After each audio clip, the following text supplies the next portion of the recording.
The Project Gutenberg ebook of the Girl's Own Paper, Volume 8, Number 377, March 19, 1887. This ebook is for the use of anyone anywhere in the United States and most other parts of the world at no cost and with almost no restrictions whatsoever. You may copy it, give it away or reuse it under the terms of the Project Gutenberg license included with this ebook or online at www.gutenberg.org. If you are not located in the United States, you will have to check the laws of the country where you are located before using this ebook.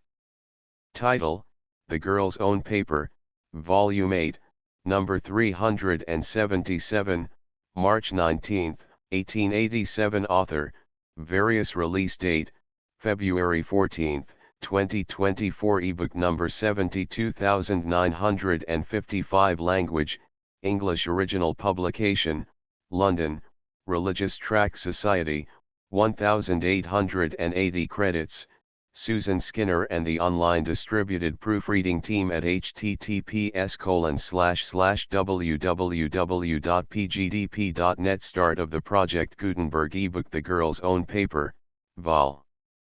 8, No. 377, March 19, 1887. The Girl's Own Paper, Volume 8, No. 377. Price 1 penny. March 19, 1887. Transcriber's note: this table of contents was not present in the original.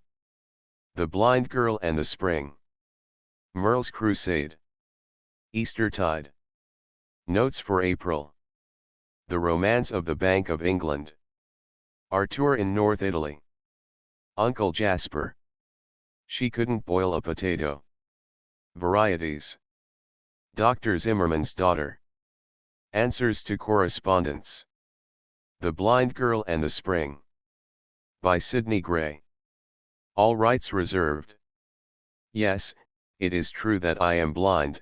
It was not always thus, but oft it comes into my mind how God can comfort us. For if of some good gift bereft, we bend before his will, he ever has a blessing left which should our sorrow still. This very morn I found it so, scarce had the day begun, ere with small pattering, restless feet that hither swiftly run, the children came in joyous mood, and shouted, "Spring is here." And when they led me through the wood, I knew that she was near. I felt her breath upon my cheek, and while we walked along, 1,000 times I heard her speak the rustling leaves among, in tones as though a harp had thrilled beneath an angel's touch, and all my soul with rapture filled. Yet when I said as much, the others laughed and whispered low, "Nay, nay, it is the wind." To them, perhaps, it might be so, but if folks are blind, they learn in every sound that floats around their pathway dark, the breeze, the brook, the glad bird notes some hidden voice to mark. Therefore when spring begins to don her garments fresh and gay, because I cannot look upon her beauty day by day, nor see the pointed crocus flame above the garden mold, nor watch the snowy tips that frame the daisy's heart of gold, because unto my longing eyes may never be displayed the changeful glory of the skies, warm shine and soothing shade, nor the great sun's far-reaching rays which crown the day with light, nor yet the starlit purple haze that comes before the night, she breathes the tender tale to me, in accents clear and plain, until I nearly rend the veil and see it all again. And though I'm blind, I know quite well, when to the woods we go, the place to find the wild bluebell, and where the lilies blow, shy violets tell me, as I pass, their buds are at my feet, and through the lengthening meadow grass run murmurs soft and sweet. Oh! I thank God that he doth bring such daily joy to me, for even I can welcome spring, like happy girls who see. Merle's Crusade. By Rosa Nachet Carey, author of Aunt Diana, For Lilias, etc. Chapter XXII. Uncle Keith. I had been obliged to defer my visit to Aunt Agatha for more than a fortnight, and it was not until an early day in October that I could find a leisure afternoon. I believe that only very busy and hard-worked people really enjoy a holiday. Listless and half-occupied lives know nothing of the real holiday feeling and the joyousness of putting one's work aside for a few hours of complete idleness. I felt almost as buoyant and light-hearted as a child when I caught sight of the old bridge and the grey towers of All Saints. The river looked blue and clear in the October sunshine. There were barges floating idly down the stream. A small steamer had just started from the tiny pier. 2 or 3 clumsy-looking boats with heavy brown sails were moored to the shore. There was a man in a red cap in one of the boats. 2 or 3 bare-legged urchins were wading in the water. There was a line of purple shadow in the distance, little sparkles of sunlight everywhere, yellow and red leaves streaming, a little skiff with a man in white flannel coming rapidly into sight, omnibuses, cabs, heavy wagons clattering over the bridge. Beyond the white arches of the new bridge the busy hum of workers, the heaving of great cranes, the toil and strain of human activity. The sight always fascinated me, and I stood aside with others to watch until a well-known figure in the distance recalled me with a start. Surely that was Aunt Agatha crossing the road by the bridge. No one else walked in that way, that quick, straightforward walk, that never seemed to linger or hesitate, that could only belong to her. Yes, it was she, for there was the dear woman holding out her hands to me, with the old kind smile breaking over her face. I came to meet you, Merle. I did not want to lose 1 minute of your company, but I was a little late after all, dear child. What a stranger you are, all these months that we have not met. It has seemed a long time to me, Aunt Agatha, so much seems to have happened since I was last here. You may well say so, she returned, gravely. We have both much for which to be thankful. Your accident, Merle, which might have had such grave results, and here she checked herself, but something in her manner seemed strange to me. We need not walk quite so fast, surely, I remonstrated. How these people jostle one, and I want to talk to you so. And I to you. Never mind, we shall find a quiet corner under the shadow of St. Mary's. And as she spoke we turned into the narrow flagged path skirting the church, with the tombs and grey old headstones gleaming here and there. There were fewer people here. Are you sure you are quite well? I began, rather anxiously. You are looking paler than usual, Aunt Agatha, and, if it be not my fancy, a little thinner. Yes, and older, and perhaps a trifle graver, she returned, rather briskly, but I thought her cheerfulness a little forced. We have not yet learned how to grow younger, child. Well, if you must know, and this is why I came to meet you, that we might have our little talk together. I have not been without my troubles. Your uncle has been very ill, Merle, so ill that, at one time, I feared I might lose him, but Providence has been good to me and spared my dear husband. And here Aunt Agatha's voice trembled and her eyes grew misty. I was almost too shocked to answer, but my first words were to reproach her for keeping me in ignorance. You must not blame me, Merle, she replied, gently. I wanted you dreadfully, I felt quite sore with the longing to see you, but I knew you could not come to me. Mrs. Morton was in Scotland, you were in sole charge of those children. Unless things grew worse I knew I had no right to summon you. Thank God I was spared that necessity. The danger only lasted 48 hours, after that he only required all the nursing I could give him. Aunt Agatha, it was not right, you ought to have told me. I thought differently, Merle, I put myself in your place. You could not desert your post, and you would only have grown restless with the longing to come and help me. The same feeling that made you hide your accident from me led me to suppress my trouble. I should only have burdened your kind heart, Merle, and spoiled your present enjoyment. I said to myself, let the child be happy, she will only fret herself into a fever to help me, and she must do her duty to her employers. If Ezra had got worse I must have written, when he grew better I preferred telling you nothing until we met. I shall never trust you again, I burst out, for this reticence wounded me sorely. How am I to know if things are well with you if you are always keeping me in the dark? It will not happen again, Merle, indeed, my dear, I can promise you that it shall never happen.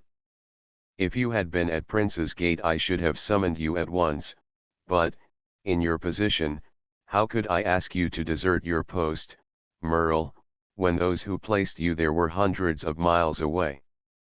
I saw what she meant, and I could not deny that she had kept me in ignorance for my own peace of mind. It was just her unselfishness, for I knew how she must have longed for me, we were so much to each other, we were so sure of mutual sympathy and help. Aunt Agatha cried a little when she saw how hurt I was, and then, of course, I tried to comfort her, and I very soon succeeded. I never could bear to see her unhappy, and I knew it was only her goodness to me. I begged her to tell me about Uncle Keith's illness, and she soon put me in possession of the salient points. He had worked a little too hard, and then had got wet in a thunderstorm, and a sharp attack of inflammation had been the result.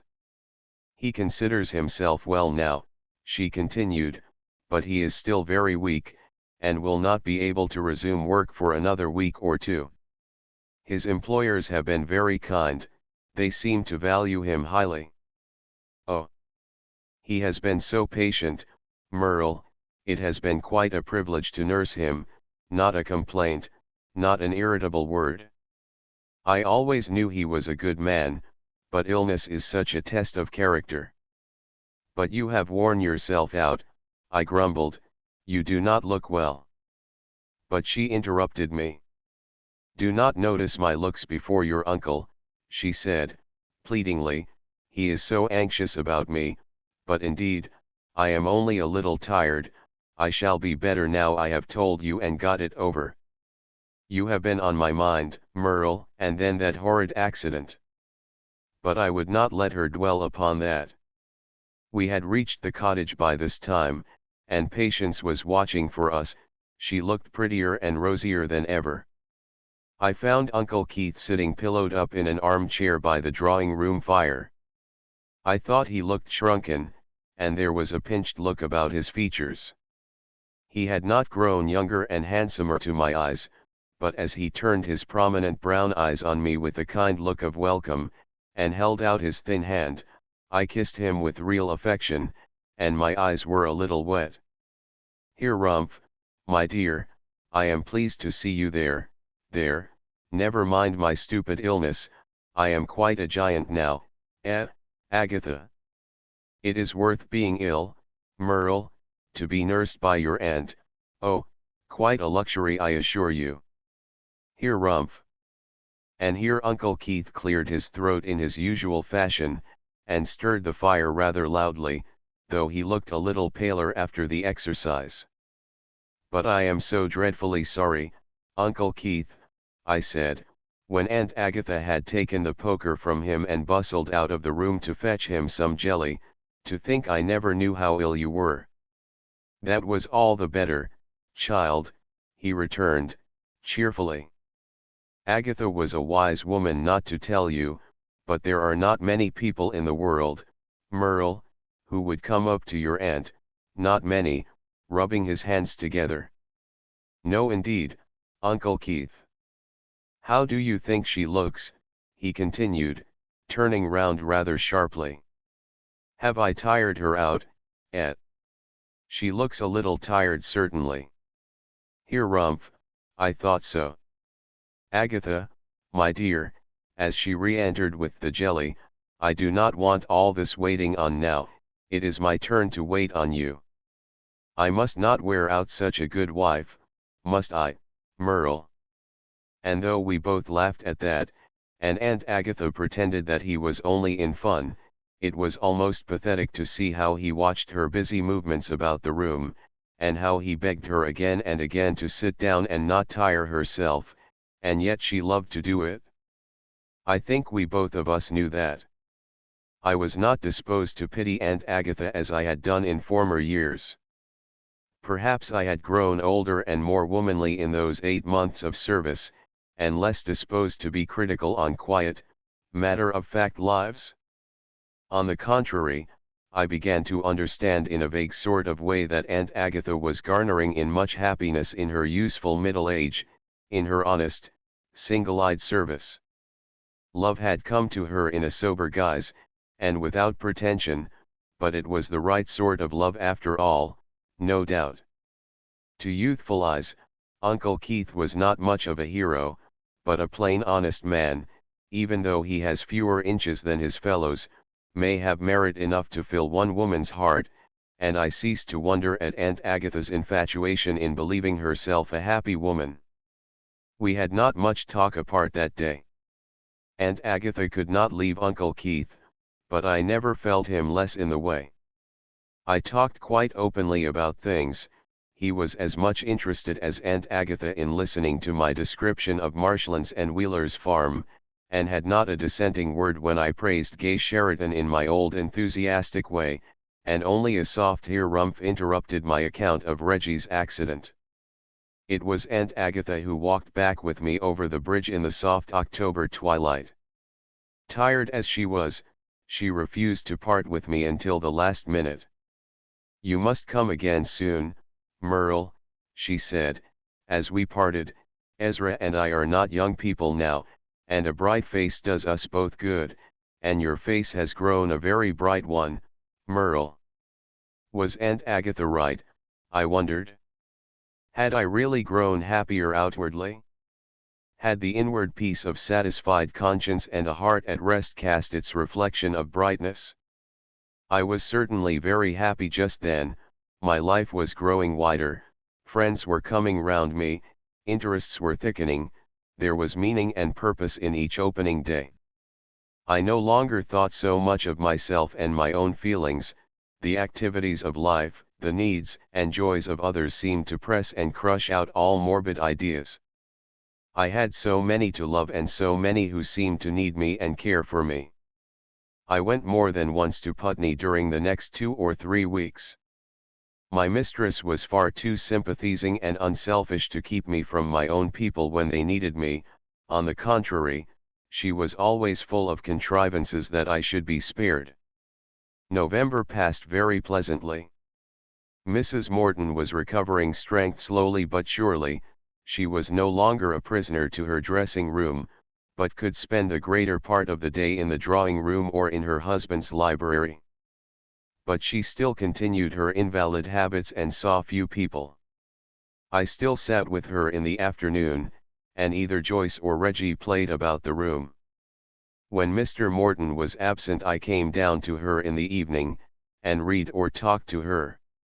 I prized these hours, for in them I learned to know my sweet mistress more intimately and to love her more dearly. At the beginning of December Gay came to us. I was looking forward to her visit with some eagerness, though I knew my evenings would then be spent in the nursery, as Mrs. Morton would only need her sister's society, but, to my great surprise, I was summoned to the drawing room on the evening of her arrival. She had come just in time to dress for dinner, and we had not yet seen her. I could scarcely credit Traverse's message when she delivered it. "Will you please go down to the little drawing room, Miss Fenton? Miss Gay wants to see you, and my mistress does not care to be left alone." She started up and came to meet me with outstretched hands. She looked prettier than ever, and her eyes were shining with happiness. "I am so glad to see you, Merle. I wanted to come up to the nursery, but this spoiled woman, how you have all spoiled her, refused to be left. She said Hannah would be there, and that we could not talk comfortably." "Yes, but there was another reason," returned my mistress, smiling, and Gay blushed and cast down her eyes. "I wanted to tell you the news myself, because I knew you would be interested. Sit down, Merle, in your usual place, and guess what has happened. I did not need to guess, the first look at Gay's happy face had told me, and then I had glanced at a certain finger. Opals tell their own tales. Guess, continued my mistress, mischievously. Who was the guest who came oftenest to Marshlands? There were two who came most frequently, I returned, looking steadily into Gay's blushing face, Mr. Hawtry and Mr. Rossiter, but I do not need to be told it is Mr. Rossiter. And Gay jumped up and kissed me in her impulsive way. I could see that she was pleased I had guessed it. I told you it would be no news to her. 6, she said, breathlessly. Do you remember our talk in the orchard, Merle, when I told you I was afraid of poverty? Yes, but I knew you magnified your fears, Miss Gay. But she shook her head at that. I hate it just as much as ever. I tell Walter I am the worst possible person for a poor man's wife, and if you ask Violet she will agree with me, but I was obliged to have him, poverty and all, he would not take no for an answer. I think Walter was very sensible, returned her sister. I should have despised him for giving it up. He would never have done that, replied Gay, with decision, until I had married somebody else, and there was no chance of that. You are grave, Merle, do you mean to forbid the banns? Why do you not congratulate me? I do congratulate you with all my heart, will that content you? To be sure, but what then, Merle? I ought not to say, perhaps, if you have made up your mind. I like Mr. Rossiter. He is young, but he seems very good. But do you remember what I said to you that evening, Miss Gay, when we were watching the moon rise over Squire Hawtry's cornfields, that your environment just suited you? I can't realize Marshlands without you. I saw the sisters exchange a meaning look, and then Gay said, in a low voice, what should you say, Merle, if I am not to leave Marshlands if my father refuses to part with me? I do not think that would answer. Mrs. Markham would be mistress, and you have told me so often that she does not like Mr. Rossiter. There are to be changes at Marshlands, Merle, broke in my mistress. She had been listening to us with much interest, and I wished Mr. Morton could have seen her with that bright animated look on her face. Adelaide will be mistress there no longer. A young cousin of ours, Mrs. Austen, who was with Adelaide in Calcutta, has just lost her husband. She is an invalid, is very rich, and very helpless, and has no one except ourselves belonging to her. She is very fond of Adelaide, and she has begged her to live with her, and superintend her establishment. She has a large house at Chilhurst, and so Adelaide and Rolf and Judson are to take up their abode with her. Things have not been very pleasant lately, Merle, observed Gay, gravely. Adelaide has set her face against my marrying Walter, and she has worried father and tormented me, and made things rather difficult for all of us. It is quite true, as she says, that Walter is poor, and has no present prospects, continued Gay, and she has dinned his poverty so incessantly into father's ear that he has got frightened about it, and has made up his mind that he will not part with me at all, that Walter must make his home with us. There was a terrible scene when Adelaide heard this. She declared she would not stop in the house under these conditions. And then Amy's letter came, and she announced her resolution of living at Chilhurst. I do not like the idea of driving Addie away, but, finished Gay, with an odd little laugh, I think father and I will manage very well without her. We talked a little more on the subject until I was dismissed, and I had plenty of food for my thoughts when I went back to the quiet nursery. To be continued. Eastertide. Eastertide, a prayer. Lord, by the stripes which wounded thee, from death's dread sting thy servants free, that we may live and sing to thee Alleluia. Easter eggs. The origin of the practice of connecting eggs with our Easter festival is, I believe, lost in antiquity, but they are said to have been used by the Jews at the feast of Passover. In some Eastern countries there is a very old custom, which still prevails, of presenting eggs at the season of the year, some say because the egg is an emblem of creation, or recreation, there being a tradition that the world was created in the spring. In parts of Russia people present eggs to one another on Easter Day, saying, Jesus Christ is risen, being answered, it is so of a truth, or yes, he is risen. The Russians also serve red eggs on that day, symbolizing at the same time the resurrection and the blood of the Savior. At the time of Edward I, the eggs to be given to the members of the royal household on Easter Day formed an item in the expenses.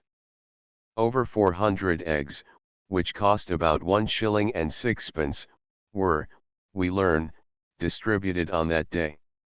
Eggs used to be blessed by the Pope for allotment throughout the Christian world, and the service of Pope Paul V contains the following curious form of consecration: Bless, Lord, we beseech thee, this thy creature of eggs, that it may become a wholesome sustenance to thy faithful servants, eating it in thankfulness to thee, on account of the resurrection of our Lord. In some parts of the north of England, particularly parts of Cumberland, decorated pash or pace eggs are still sent to children, so that the present fancy for ornamenting eggs is but the revival of a very old custom. Some young readers of the girl's own paper may be disposed to try what they can do in this way. I will, therefore, tell them some of the methods employed, but first let me mention that all eggs to be decorated must be perfectly clean, for the least spot of grease where it was not wanted would spoil the effect aimed at, and they should be boiled hard. To simply color the eggs they need only be dipped in water, then placed in a decoction of logwood for the various shades of purple, of cochineal for red, or boiled with onion peelings, or in an onion for amber, or colored with spinach juice for green. But superior to these simple colorings are Judson's dyes, which may be obtained of any color, and can be used as paints on the shells as well as dyes. The eggs are dipped in water before being put in the dye, to make them take the color evenly. If it is desired to keep part of the shell white, for instance, to have a name or motto in white on a red ground, proceed thus: when the egg is warm after boiling, take a small piece of mutton suet, which, being hard, you can cut to a point almost like a pencil. With this draw or write what you wish on the warm egg, which you can then place in the dye. The part greased will not take the color, but when dry the fat is easily removed, and the white design can be left or filled in with another color, or with a little gold or silver paint. A pretty way is to grease a delicate piece of moss, a fine fern leaf, or a skeleton leaf, to roll either round a warm egg so as to leave a greasy print on it, and then put it in the color, but great care must be taken in handling the work not to blur the design. An egg spotted with grease then put in a yellow dye, the grease removed, and then a pale blue dye used, produces an effect that would puzzle a naturalist. Brown and blue dyes answer, used in the same way. Eggs may be also simply treated by having small leaves or little bits of moss bound onto them with various colored wools, or ribbons, not fast colored ones, before they are boiled, the wool or ribbons being removed when they are dry again. The effect is often very good, but there is great doubt about the results in this way of coloring. A neater and much better way than greasing the design, for those who do not mind the trouble, is to dye the egg all over, and then to scratch out the motto, or whatever is required white, with a penknife. This is, of course, a much more difficult process, and requires great care. Eggs dyed pale blue, and a little cloud and sea with a tiny boat painted on them, or dyed yellow and turned into a little sunset picture, with a tree added, are very pretty. They can be done in oil or watercolors. I have seen cupids and like subjects painted on them, but they are quite unsuited for Easter eggs, which are not, and should not be used as, adjuncts of Valentine's Day. For more elaborate work, the eggs, having been boiled hard, can be painted over with gold size, and then covered with gold, or any metal leaf, which may be again painted on with oil paints, or by using a medium and body colors, with watercolors. A gilt egg, with a white lily on it, or a silvered one with a daffodil, looks very pretty. Violets and primroses, emblems of spring, are also appropriate, while eggs with butterflies or small birds bearing mottos painted on them, are much appreciated by children. When painted in watercolors, the eggs can easily be varnished. On Easter Day I once saw the breakfast eggs which the cook had boiled, some with red and some with blue dye in the water, sent to table in a nest of green moss lined with a little white wool. The eggs were only cooked the usual time, and were greatly relished by the younger members of the family. I would recommend the use of Easter eggs to those girls who take Sunday school classes. They are very good mediums for giving precepts or words of advice. A judiciously chosen motto or text may often do a great deal in helping a child or person to correct a fault, and a motto is more attractive on an ornamental egg than in a book. I remember a little German book called Ostereier, Easter Eggs, in which a charming account is given of an Easter festival, when motto eggs were distributed to a number of children. Some of the rhymes given are very pretty, they lose in translation, but are such as goodness, not gold, wins love and trust, for meat and drink the giver thank, a good conscience makes a soft pillow. Such sentences as these do for quite small children, but a short verse from a hymn or a text can easily be written on an egg. They look very well colored pale blue or mottled green and blue, as directed above, and the words written on after with red, or blue ink of a darker color, and a little ornamentation round. For school children watercolors should not be used in painting the eggs, for the warm and often moist hands of the recipients of these little gifts would smear the paint. We must now come to another kind of egg I have found much appreciated, as it is eatable, though imitation only. It is prepared thus: procure some half-egg shells which you can color or not, as you please, but you must cut the edges as smooth as you can with a pair of small, sharp scissors. Next take 1 pound of ground almonds, they can be bought ready prepared, mix with the beaten whites of 3, or if small, 4 eggs, add a teaspoonful of orange flower water, or a little more, if needed, make into a paste, and stir in 1 pound of fine sifted loaf sugar, and work with a wooden spoon into a smooth paste. Next shake a little icing sugar into the half shells, and fill them with the almond paste. Scoop a piece out of the center of each half, and as you put the two halves together insert a preserved apricot, dried, without a stone. If the apricots are too large use half ones, but whether large or small they must be pressed into suitable shapes before they are used, as they have to represent the yolks of the eggs. When the parts are joined together, a strip of tissue paper should be fastened round the junction with white of egg, and then a ribbon or ornamental paper put round and the shells decorated with a little watercolor paint. If preferred, the shells can be used as molds only, and removed as soon as the paste is dry, but if this is to be done the two edges of the almond paste must be moistened with white of egg before they are put together, or they would come apart when the shells were removed. The almond eggs must be put in a warm, dry place as soon as made. A very cool oven will do to dry them. If you remove the shells, cover the almond paste with icing sugar that has been well worked with a little white of egg and lemon juice. This is not an easy operation, but if the sugar is well worked before using, it will cover the paste more neatly than if used quickly. If sufficient smoothness is attained, the sugar can be decorated afterwards with some harmless coloring, such as saffron or cochineal. To make sugar eggs, mix 1 ounce of raw arrowroot with 1 pound of icing sugar, add the beaten whites of 3 or 4 eggs, according to size, and a teaspoonful of lemon juice.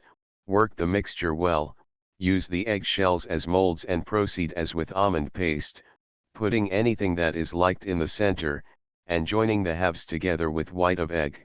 Dry thoroughly, in some place not warm enough to melt the sugar, before you remove the shells. It is easier to take the halves off if they are slightly oiled before the sugar is sifted into them. Notes for April. It is very interesting in the spring to watch the gradual development of a frog from the egg, through the tadpole stage of its existence, till at last it assumes its final form. The old frogs emerge from their winter hiding places in the mud, early in the spring, and during March their eggs may be found floating on almost every stagnant pond. A group of these eggs in their early stages of development looks like a mass of clear white jelly, containing numbers of black specks, each of which is really the germ of the future tadpole. In order to watch the development, a group of the eggs should be taken and put in a shallow vessel of water, which, if kept in the house, should have a bell glass, or some other covering over it, to keep out the dust. The jelly-like mass which envelops the future tadpole is so clear that all its changes can be easily watched.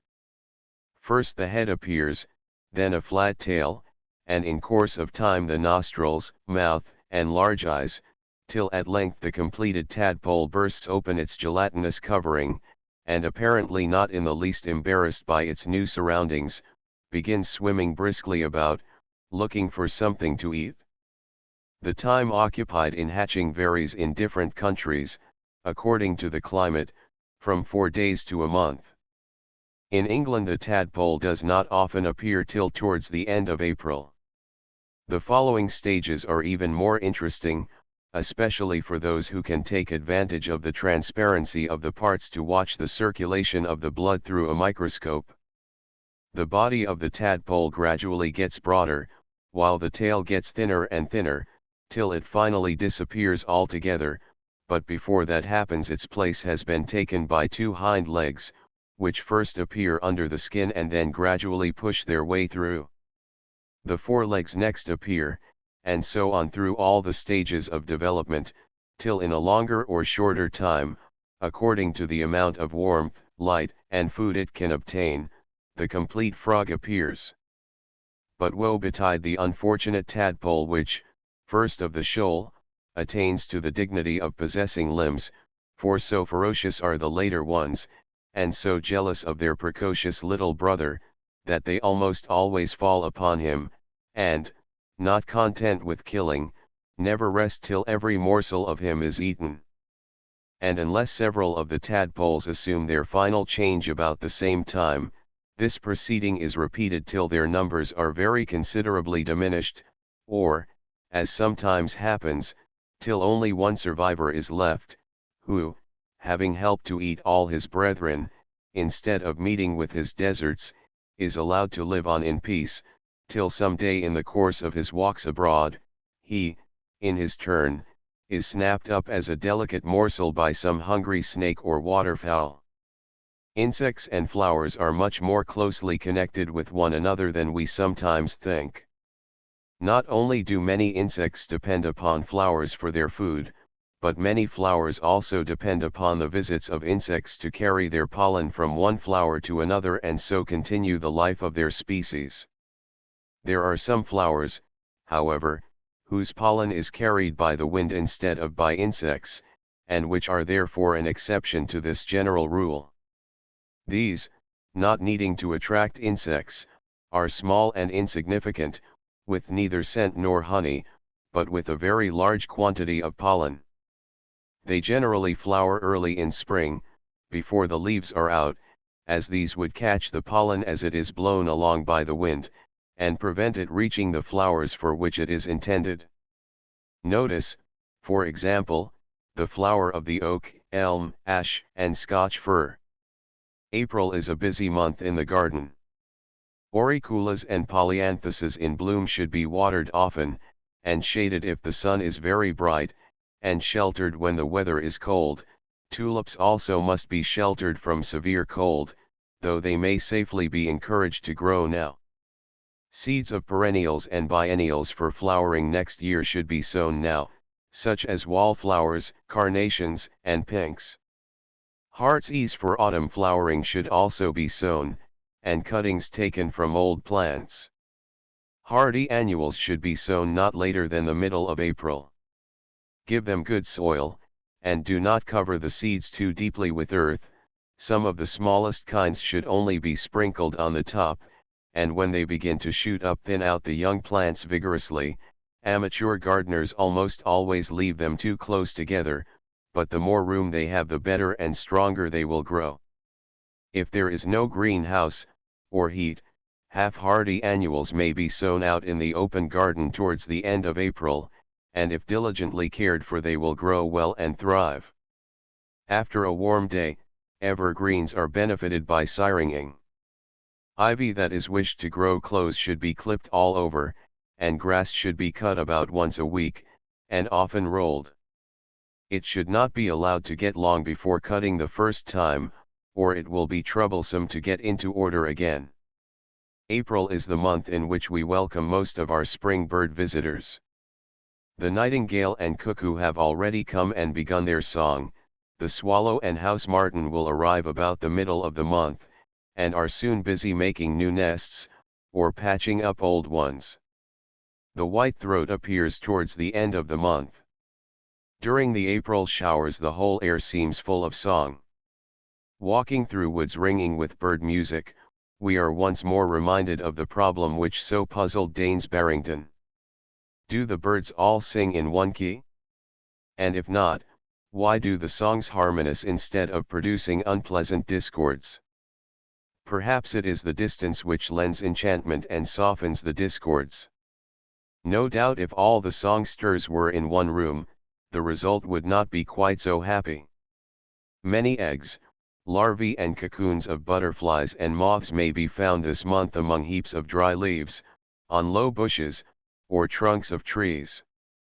Grasses and rushes shelter several of the early species, which are already flying about, and some rare insects may be found now which cannot be obtained later in the season. The Romance of the Bank of England. Or, The Old Lady of Threadneedle Street. By Emma Brewer. Chapter 6. It is a true saying, that when mothers begin to talk of their children they never know when to stop, and the children, who might otherwise have found favor, are thereby made to appear as uninteresting and vexatious bores. I will try to avoid falling into this error, and only tell you enough to enable you to understand the peculiarities of mine. You may have noticed how great a variety exists in the characters and dispositions of the members of every large family, and will not be surprised to hear that the same individuality of character shows itself in the family of funds and stocks. In introducing you to the steadiest and most reliable of my children, I feel that I am putting you in the way of deriving real advantage. If, however, you prefer the less worthy, the more daring and speculative, I shall feel that no blame attaches to me. Have you ever remarked, in your round of visits among your friends, that it is almost possible to tell the character of host and hostess by the people you meet there, and even by the servants who wait upon you? All seem to take the tone of the house. I notice this specially among my children. For example, my 3% consols and my new 3s, whom I select as specially suited to be your friends, have the most courteous, kindly, sober and religious class of visitors, on the faces of all, old and young, clergy and laity. There is an expression of repose and security and well-to-doism which is charming, while, on the other hand, the faces and manners of those who visit some of my other children are so wild, so haggard, so restless, that you cannot help wishing that some good fairy would give them a soothing syrup, or else insist on their choosing safer friends. But if you ever pay me a visit, and use your eyes, you will see more of this than, as a mother, I can tell you. Against one thing, however, I am, as your friend, bound to warn you. Listen to no one who proposes to let you have money at a very cheap rate, while at the same time he offers to pay you large interest on it. More I cannot say at present. Closely connected with me, and in my neighborhood, stands a most mysterious building, known as the Stock Exchange. Its chief entrance is in Capel Court, Bartholomew Lane. None may pass within its portals but those specially privileged. Still I may tell you something about it without breaking through any of the barriers which the inhabitants have set up between the public and themselves. This stock exchange is an association of about 2,000 persons, all men, of course, who meet together in Capel Court, and who agree to be governed by a committee of 30, chosen from among themselves. To the outside world, all the members are known by the name of stockbrokers, but inside the mysterious building they divide themselves into two classes: stock jobbers and stockbrokers. Whether they be one or the other, their lives, occupations, fortunes and reputations are bound up with the stocks and funds. They live for them and they live on them. They determine their value, they study every shade of temper exhibited by the family, they decide their rise and fall, they are their interpreters and mouthpieces, they act also as their bodyguard, none can approach but through them. These two classes, jobbers and brokers, have a distinct work, which I will try to make clear to you. To start with, the stock jobber does not deal with the public, but the stockbroker does. You see, stocks and shares are marketable commodities, you can buy them, sell them, or transfer them, and the stock jobber is, as it were, the wholesale merchant, and the stockbroker the retail dealer. Let me explain. If you required 20 yards of black silk, you would probably go to Marshall and Snellgrove or to Peter Robinson for it. You certainly would not think of going to a wholesale house in the city for it, and if you did, the article would not be supplied to you in this way. It is contrary to the etiquette of trade. Just in the same manner, if you wanted to buy some stock, you would go to a stockbroker for it, and not to a stock jobber, the stockbroker occupying the same position as Marshall and Snellgrove, while the stock jobber stands in the place of the wholesale house in the city. The stock jobber, or wholesale merchant, is always ready both to buy and sell with the broker. If you give an order to the latter, he darts into the stock exchange, and without disclosing the nature of his order to the jobber, inquires of him the price of the particular stock which you wish to deal in. The jobber names two prices, one at which he is prepared to buy, the lowest price, of course, the other at which he is willing to sell, the highest price. Thus, if the price of consols was given by him as 100 to 100 1/2, it would mean that if you wanted him to take some stock of you he would give you £100 fives for each £100 of stock, and that if you desired to buy some stock of him, you must pay him £100 tens for each £100. These prices are the limits which the jobber sets himself. He is often ready to give more or to sell for less than the prices he at first names, according to what is known as the state of the market. The profits of the jobber and the broker are not of the same kind. The jobber makes his money out of the difference between the price at which he buys the stock of you and sells it to someone else. The broker charges you a small percentage on the cost of the stock by way of commission for his services in the matter. This does not include stamp duty or fee, but otherwise he undertakes any incidental service which may be necessary to give you the full proprietorship of the stock. Stock jobbers, or wholesale stock merchants, are, as you see, very necessary, for brokers could not at all times accommodate their customers. It might be that one would want to sell at a moment when there was no one to buy. As it is, however, all is made easy by the jobbers, who are at all times ready both to buy and sell, and to almost any amount. It does sometimes happen that they promise to sell more than they possess, and then they have to borrow and pay for the use of it on their clearing day, which takes place once a month for consols and similar securities, and once a fortnight for other stocks within the exchange. It would never do for members of the stock exchange to fall short of their obligations. The mystery that has always hung about this building has greatly increased since it has been in combination with the Exchange Telegraph Company of London, with all its scientific developments and its electric currents. Between this bureau and the stock exchange ghostly, silent messages pass the livelong day concerning the health, the value, the rise and the fall of the various stocks and funds, and in a few seconds these mysterious messages are wafted through the length and breadth of the land. I am a curious, inquisitive old lady, and as there were many points in these mysterious proceedings I could not understand, I went to the bureau a short time back, and begged Mr. Wilfred King, the courteous and clever secretary of the company, to make them clear to me. I was very interested in what he said about the rapidity with which the messages are transmitted. He assured me that the result of the last Derby was known all over London before the horses had had time to stop after they had passed the winning post, and, again, that during the last parliamentary session the debates, by means of this company, were known at the Crystal Palace before they reached the smoking room of the House of Commons. As I stood watching the clever instrument pouring out silently and persistently its yards of tape messages, I asked as a favor that Mr. King would cut off a piece, that I might show it to you. You will see that the language is conveyed by means of simple lines, over which he was so kind as to write the letters so represented. The following little sketch will give you some idea of the instrument and its working. I should like you to know more of this wonderful place, but it belongs to my life only inasmuch as it carries my messages so silently and rapidly that people hundreds of miles away can do business with me in the same hour, and the result is that many thousands of pounds pass through my hands in a day, which might otherwise have remained idle.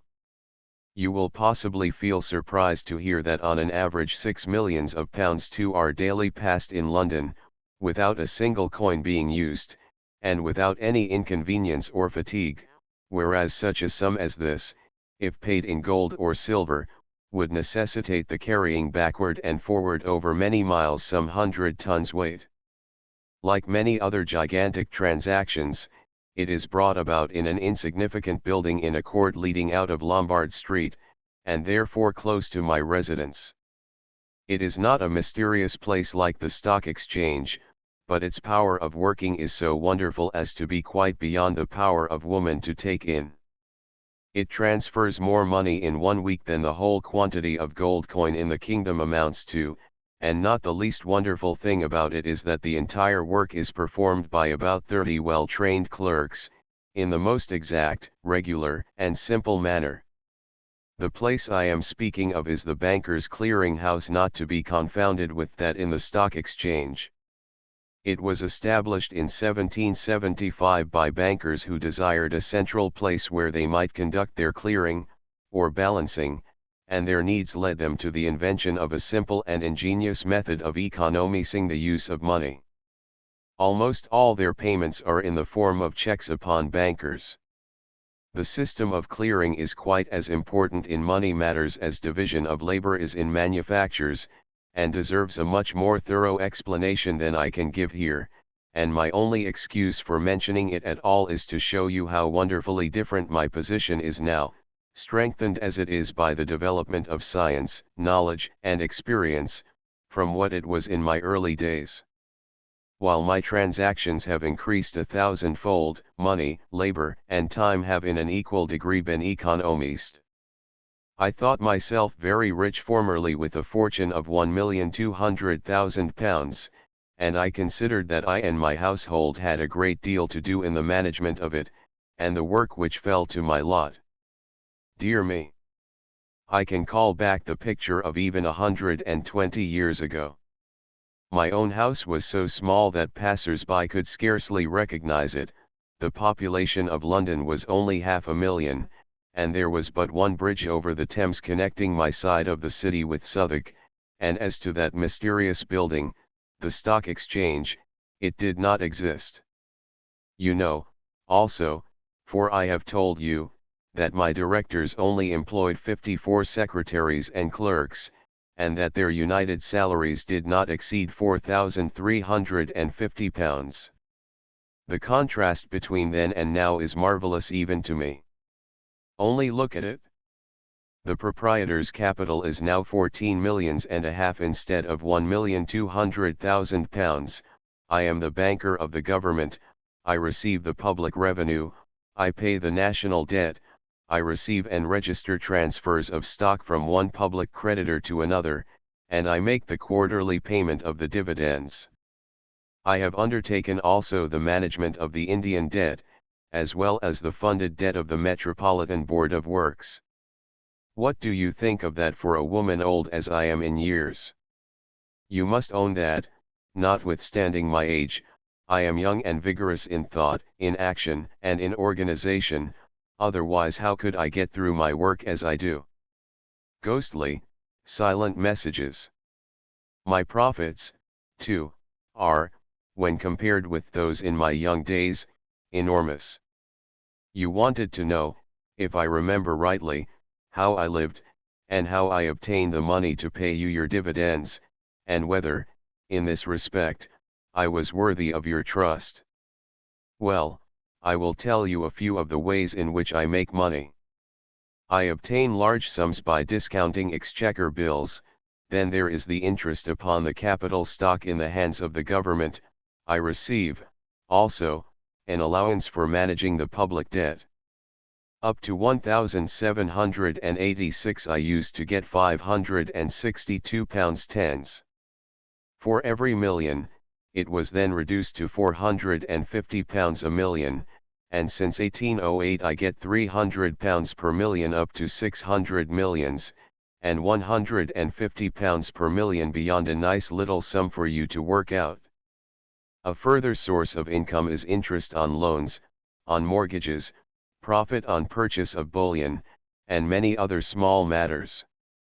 I am careful, you see, not to have all my eggs in one basket. For help in all this work I employ between 800 and 900 officers and servants, whose salaries exceed £210,000 a year. I think I am a good mistress. I am sure I do my best to take care of all my people, and I am acquainted with every one of them, even with those who perform what is called menial service. I don't like that word. Every service is honorable, if well performed, but I do confess that I am extremely strict and particular, and I am intolerant of mistakes, from whatever cause they arise, because they dim the luster of my honor. I think on the whole I have reason to be proud of my servants. Indeed, I have a firm belief that no lady in the land is served better or more faithfully. I think you will like to hear a little about the way I manage my people. First of all, I make every increase of salary to depend upon punctuality in the morning, knowing as I do its importance. I am equally particular that those living within the house shall keep good hours at night. Then I do not mind giving occasional leave of absence, if urgently required, but I don't allow anyone to take what is called French leave without paying a fine for each day's absence. When my people get too old for service, I like to feel that they will not suffer want, so I give them a pension in proportion to the salary they are receiving at the time they retire. I spend about £40,000 in this way, a spending which has nothing but pleasure in it for me. I started a library some time ago for the younger members of my household, by giving them a large room and £500 for books. It has since been kept going by themselves, each subscriber paying 8 shillings a year. Between 3 and 8 on certain days in the week you may see numbers of them making their way thither for reading and recreation. Those who prefer it may have books to take home. One of my representatives is always present during these hours, just to show our interest in their recreation.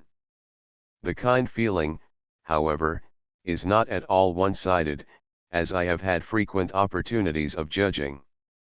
Times of trouble, panic, and sickness never fail to show me the love and devotion of my people, and that they have not hesitated to sacrifice their lives for my safety is a matter of history.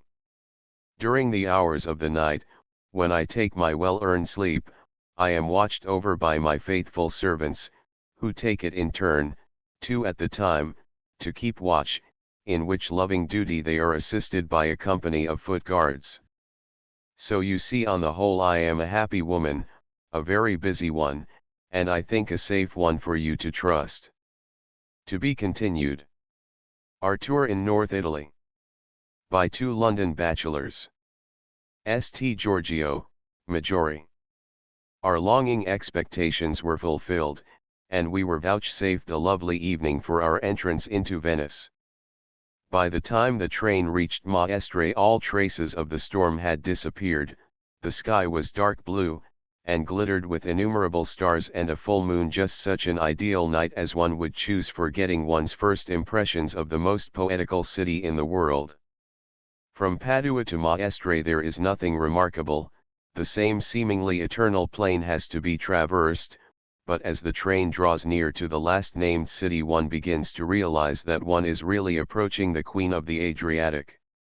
At Maestre we began to feel the sea breezes, and as the train rushed on to St. Giuliano we caught glimpses of the far-off lights of Venice reflected in the water. And now commences the vast bridge which takes the train over the lagoon. This bridge is between 3 and 4 miles in length, and contains 222 arches. Our excitement was great when we reached the lagoon, and the train seemed actually rushing through the water. At first the buildings of the distant city looked like huge black rocks, though the hundreds of lights reflected in the water told one of the approach to habitation. But as we drew near, the churches, towers, campanili, and palaces became almost distinguishable, telling out black against the starlit sky, and seemingly rising from the middle of the sea, an exquisitely poetical scene, with which no one could be disappointed. Of course, we can understand that approaching Venice by day is quite another matter. Then the shallowness of the lagoon, the water is sometimes not more than 3 feet deep, is realized. Then all the ruin, shabby detail, bad restoration, and bizarre Gothic work of the city are seen at a glance. The beautiful moonlight night, however, told us of none of these defects, but emphasized the strange poetry of this singular city, with its wonderful history and associations, built in the middle of the sea. The approach to Venice by gondola in former times must have been even more romantic, as the puffing and the screeching of a steam engine brings one's mind back to the 19th century. Though, at the same time, rushing across the lagoon in a railway train at night produces a somewhat remarkable sensation. The train took about 9 minutes to cross the bridge, and then glided quietly into the railway station at Venice. There were only about half a dozen passengers besides ourselves, and there was none of that noise and bustle which is usually so great a nuisance in terminal stations. On alighting from our railway carriage, a porter, with true Italian politeness, asked us the name of our hotel, and, conducting us to the side of the canal, handed us over to a gondolier. Everything helped to make the scene as poetical as possible. The night kept glorious, and there was not a sound to be heard. Our gondolier, a tall, dark man with a thick black beard, was a beau ideal of his class, and the hearse-like gondola being drawn up to the landing stage, the bachelors determined to see a little of Venice by moonlight before going to their hotel. The bronze horses St. Mark's. In a few minutes we found ourselves in the Grand Canal, the great marble palaces rising on either bank, brilliantly illuminated here and there by the beams of a full moon, and the lights from the graceful Gothic windows reflected in the still water in long streams of light, the domes and campanili of the almost innumerable churches piercing the sky, and looking gigantic, from their details being shrouded in the deep shadows of night, while their outlines were made still more prominent and more distinctly defined by the clear, sharp moonlight.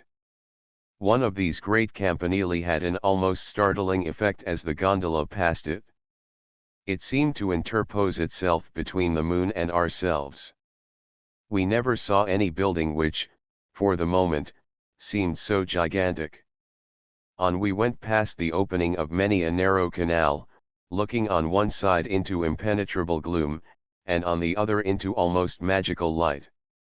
Here and there was some exquisitely traceried window, illuminated like burnished silver.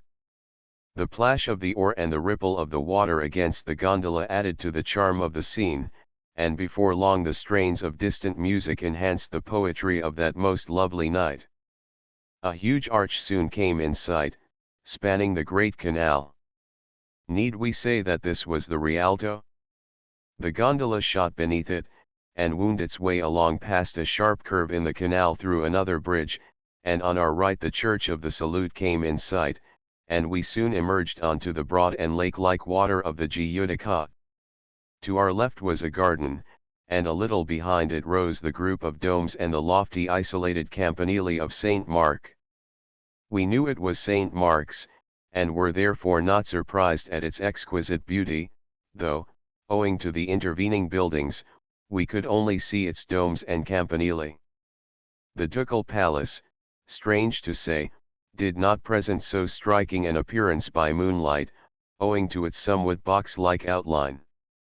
But still the deep gloom of its arcades somewhat repaid the mind for the disappointment experienced in its general aspect. Of course, we looked out for the Bridge of Sighs, which was buried, as it should be, in profound gloom. It was appropriate that this tragic structure should be hidden in the deepest shadow of our first view of Venice, just as we recollect the dome of the Salute forming its greatest light. On the one side was typified human suffering, human woe, tyranny, cruelty, and oppression, and on the other the salvation which came to us through the Healer, whose purity is rightly symboled in the clear white dome of the church. These two buildings, so typical of human life, are rightly placed. The one at the junction of the two great canals, where they expand almost into a lake, lifts its marble dome, soaring up to the skies, and everyone asks as they come in sight of it, what is that? The answer is, that is the Salute, salvation. Happy omen for a city where such a sign is always visible amidst the surrounding gloom. The other building, half concealed, and skulking away over a gloomy canal, like secret sin deep buried in the human heart. We know it is there, and that its loathsome presence will be found when sought for, and though the gloom of night may for a time conceal it, yet with the daylight it will be visible, carrying with it condemnation.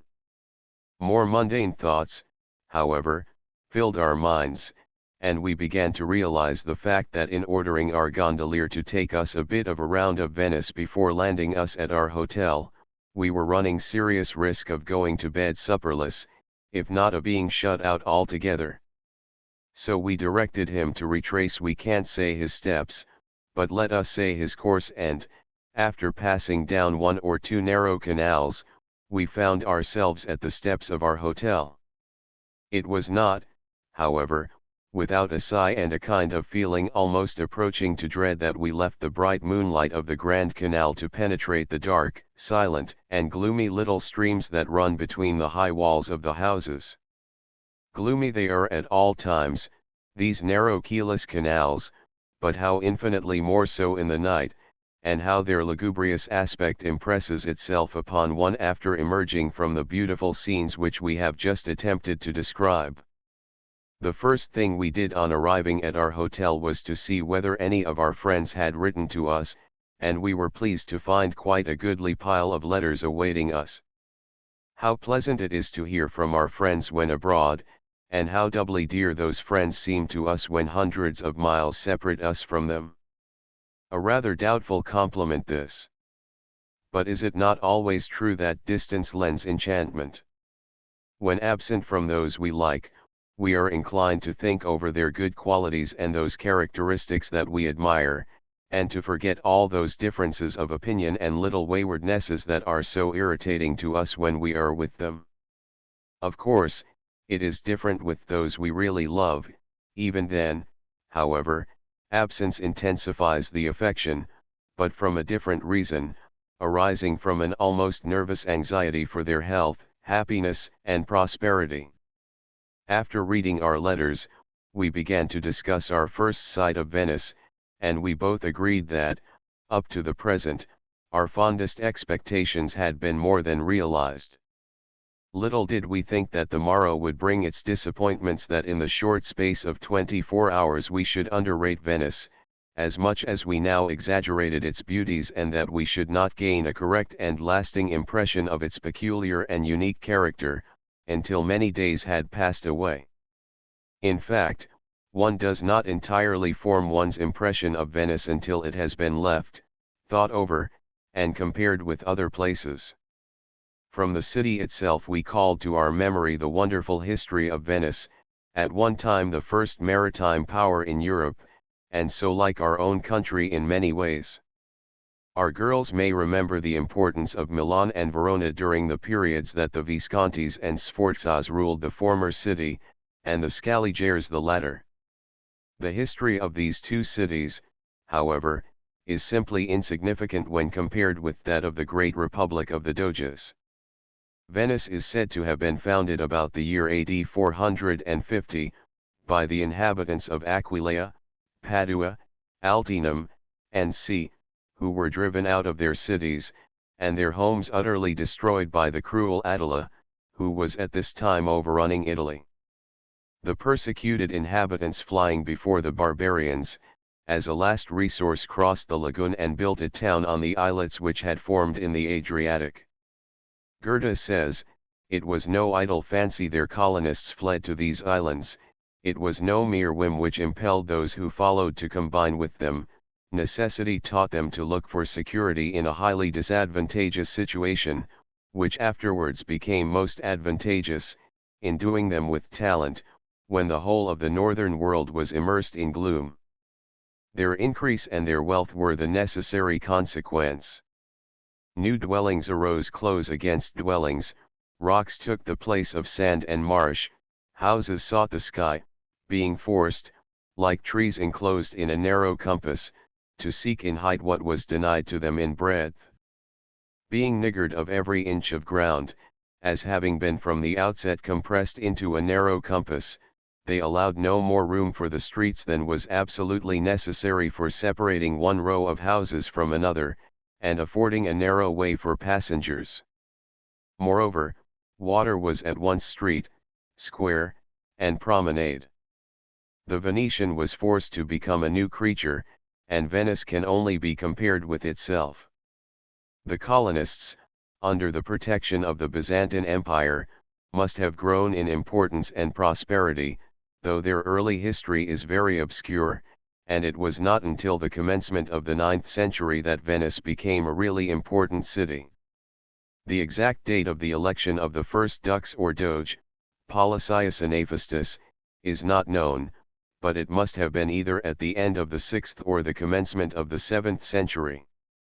The year AD 809 was important for Venice, as the colonists in that year defended themselves against Pepin, the son of Charlemagne, and throwing over all foreign influence, they commenced their career of independence.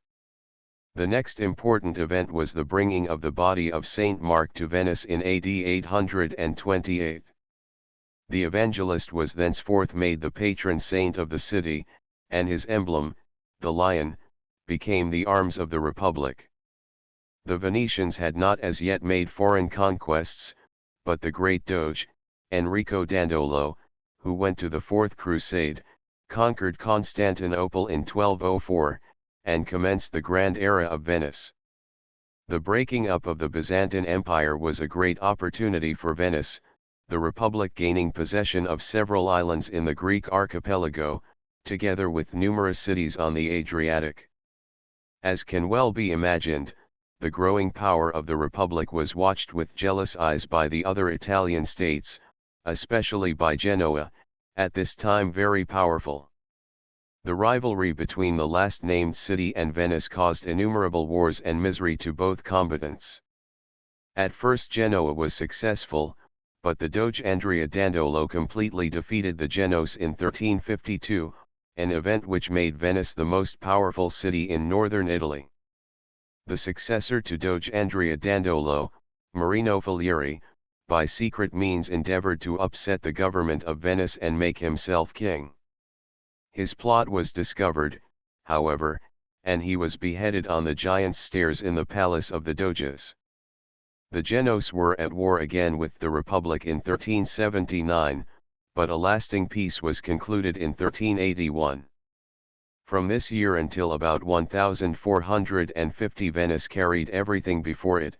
Verona, Padua, Vicenza, and numerous other North Italian cities, were added to the Republic, and by the year 1420 the whole of the east coast of Italy surrendered to the power of Venice. But perhaps the grandest victories were those gained over the Turks, as in these wars Venice undoubtedly saved Italy the calamity of a Mohammedan invasion. It was during the years 1370 and 1450 that Venice was building up her commercial prosperity, which at the latter date had made her the greatest maritime and commercial city in the world.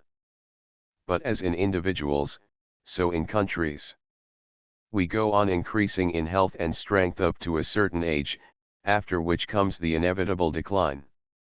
First from age to age we ripe and ripe, and then from age to age we rot and rot. The decline of Venice is soon told. The capture of Constantinople by the Turks in 1453, and the discovery of the new Indian sea routes were terrible blows to the Republic, from which, indeed, it never recovered.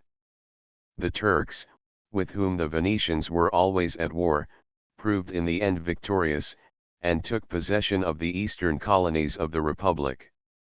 And then came the great shame of Venice's history, the alliance with the Turk against the Christian powers, the sacrifice of Rhodes, and the selfish abandonment of that great Christian hero, L'Isle Adam, while, as a modern writer says, the Venetians and other merchants were trafficking their goods and their souls at the same time with the enemies of the Church, and dishonouring their Christian calling. A sad nemesis was, however, in store for Venice, and, notwithstanding her crimes, we cannot read unmoved of the last Doge embracing the banner of Saint Mark and then flinging it into a grave over which a solemn funeral ceremony was performed. Napoleon, who regarded neither art, poetry, nor history, when they stood in the way of his ambition, was approaching Venice. Resistance was impossible, and the banner which had led the Venetians to so many victories must not fall into the hands of the invader, so, with tears and sighs, it was reverently placed in the grave. To be continued. Uncle Jasper. By Alice King. Chapter 3. Made my way forward as quickly as I could, endeavoring, as I went, to make believe in my own mind that I was not much frightened, and did not very much dislike the whole situation, in fact, that it was rather an amusing and interesting one. But, after all, it was an extremely poor, thin make-believe indeed. The darkness grew thicker and thicker, the outlines of surrounding objects more and more indistinct, the wind rose higher and higher, and went sweeping by with a wild, dreary wail. The rain began to stream down as if a couple of rivers or more were being emptied from the sky onto the earth. I had brought no waterproof with me, I had only on a mantle of light summer cloth, and, as well may be supposed, I was soon enjoying the comfortable certainty that I was getting wet through as rapidly as I could. Yes, there was no denying it, it would decidedly be better to be in bed than here, even if I was expecting next morning the arrival of the ugliest ogre uncle that ever appeared in a fairy tale. I felt a most real and lively inclination to sit down and cry, but as there were some small shreds of heroism still hanging about me, I did not do it. I persevered onward, instead. Things were, however, becoming most uncompromisingly worse and worse. Hitherto there had been at the side of the road fences of some kind, the dim outlines of which had been, in a certain degree, a guide to me, but now I had got out onto an open common, where there was nothing round me save an expanse of what seemed immeasurable darkness, and where the wind and the rain beat upon me more violently and pitilessly than ever. I soon became aware, too, of another very unpleasant fact: I had evidently got off the road, for I could feel the damp, spongy ground of the common underneath my feet. I tried to find my way back to it, but all in vain. I seemed only to get into wetter and less solid ground. It was so dark now, I was so completely enveloped in thickest blackness, that I could not have seen even a stone wall had it been in front of me, but it would have been some consolation, some reassurance, only to have felt it when I stretched out my hand before me. Instead of that, however, when I extended my arm it went groping about helplessly in illimitable space. The storm appeared to be finding a cruel pleasure in playing me all sorts of unkind tricks, for now it flung the folds of my mantle over my head, and now it poured a waterspout down my back. The ground under my feet was growing every minute more swampy, and sometimes I sank in ankle deep. 2 or 3 times I found that, by way of a little change, I had stepped into a gutter, which caused a refreshing shower of muddy water to come splashing upward to meet and mingle in friendly amity with the raindrops that pelted down from above. The sprites of earth and air may possibly have found much satisfaction in this meeting, but most decidedly I did not, nor did my luckless petticoats and stockings. All at once I found myself making a most undignified descent from an upright position. I had stumbled over some object which was lying in my way. There was no saving my untrustworthy feet. The next instant I was lying prostrate on the dripping grass, with my head in what seemed to be a shallow puddle.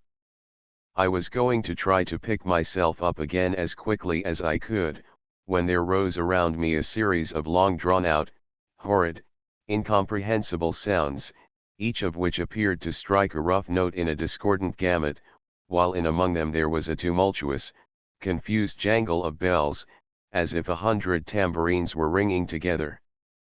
Then there came a sensation of having my face swept with a drenched mop that was composed of very long, shaggy hair, and was passed and repassed over my cheeks and forehead, and used my eyes and mouth in a most unpleasantly free and easy fashion, and after that I was trampled upon by a succession of small, but by no means airy feet, a process which it is far more agreeable to describe than to feel.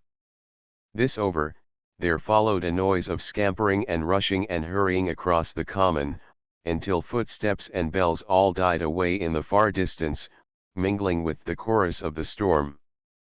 My head was so dizzy and bewildered after this adventure that I lay still for 2 or 3 minutes, utterly oblivious of all Miss Dolly's well-instilled principles with regard to damp ground and rheumatism. When, however, I had recovered myself sufficiently slowly to rise to my feet, I began to realize what had happened. I had fallen in with one of the numerous herds of goats which we had often seen in our drives, and which, no doubt, frequented the common. I must have stumbled over one member of the flock as they lay huddled together, and this must have startled and aroused the whole band. Yes, it was all plain enough now. It was a horribly prosaic, unromantic incident, and a horribly uncomfortable one at the same time. If ever a young lady made vows never again to run away from any of her relations, no, not even from a 47th cousin, it was I, Beatrice Warmington, that night.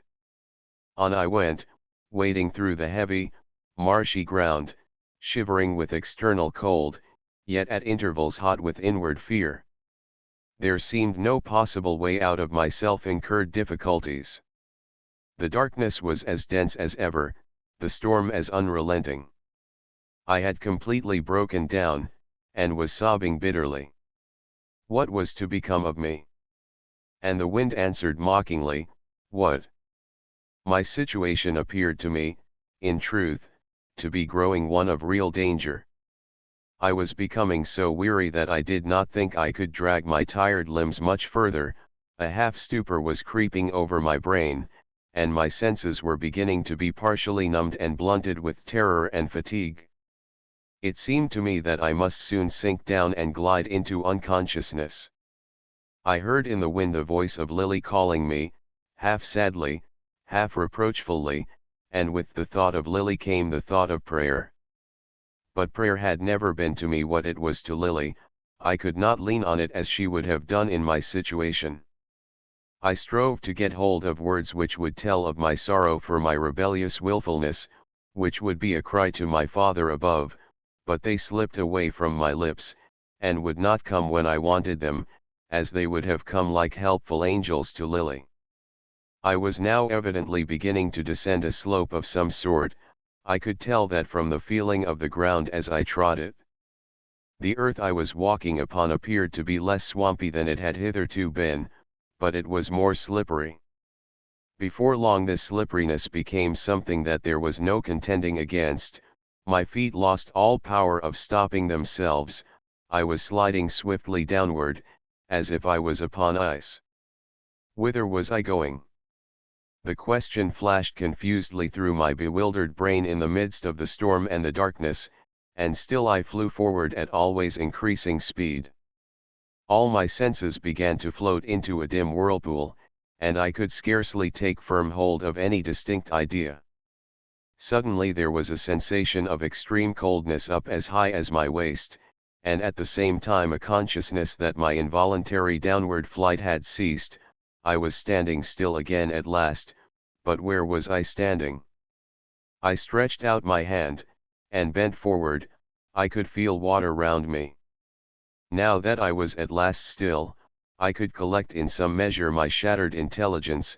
I reflected for some moments, and came to the conclusion that I must have slid down the sloping side of the common, rendered especially slippery by the rain, and must have landed in some stream which ran at the bottom of the declivity.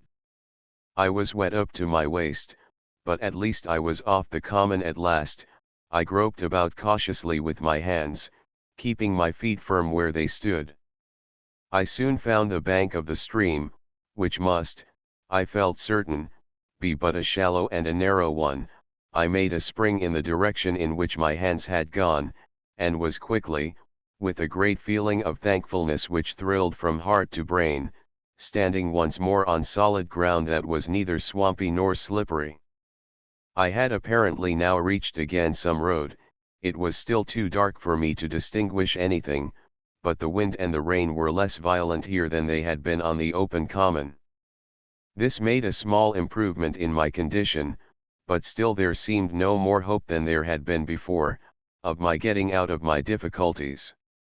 I moved onward, it is true, but it was quite without there being any distinct notion in my mind of any end or object in my proceeding forward. However, anything was better than standing shivering there by the stream.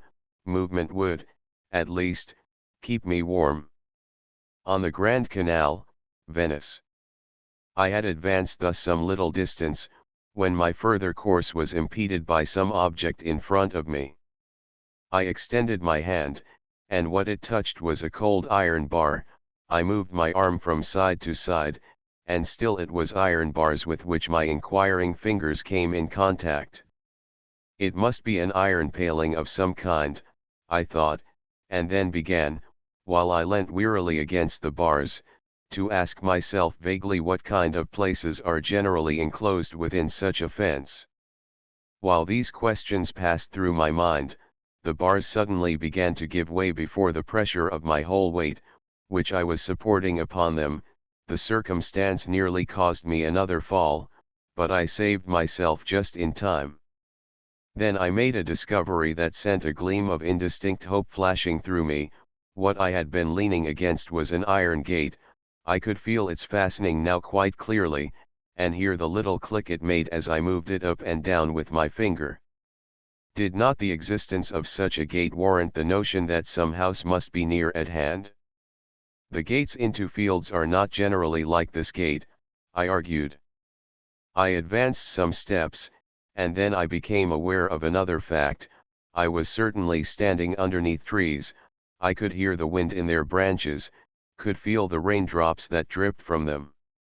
I was pausing in doubt and new uncertainty, considering what I might infer from this, when, borne on the wind, there reached me a sound which was like the sound of voices. My heart gave a great leap, all my senses went into the sense of hearing. I listened as eagerly as if I had been catching the rarest notes of music. Yes, voices were decidedly drawing nearer and nearer to me, and with the voices there approached a glimmer of light. "If we can't get in by the glass door, we shall by the storeroom window." Such were the words that reached my ears, spoken in a man's voice in French. "We'll get in quick enough if we can only reach the house," said another man's voice, in the same language, and a very rough, harsh voice it was this time, too. "We must be very quiet and silent in our movements," rejoined the first speaker. "Not even the old dog shall catch a sound of us, no, not even if he is sleeping with one eye open," replied the other.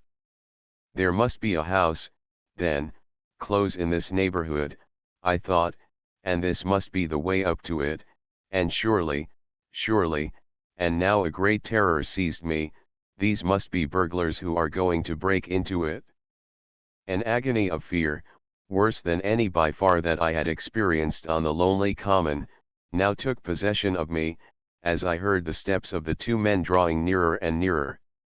I went on one side and held my breath, hoping that, in the darkness, they would pass me unnoticed, but I must have made some sound that betrayed me, for the next instant a hand was on my arm, and I heard a voice in my ear. To be concluded. She couldn't boil a potato, or, the ignorant housekeeper, and how she acquired knowledge. By Dora Hope. Very happy events happened in Ella's household at the beginning of this month. Her father came to see her, and her aunt came downstairs for the first time. Mrs. Hastings had been feeling rather anxious about her daughter for some time.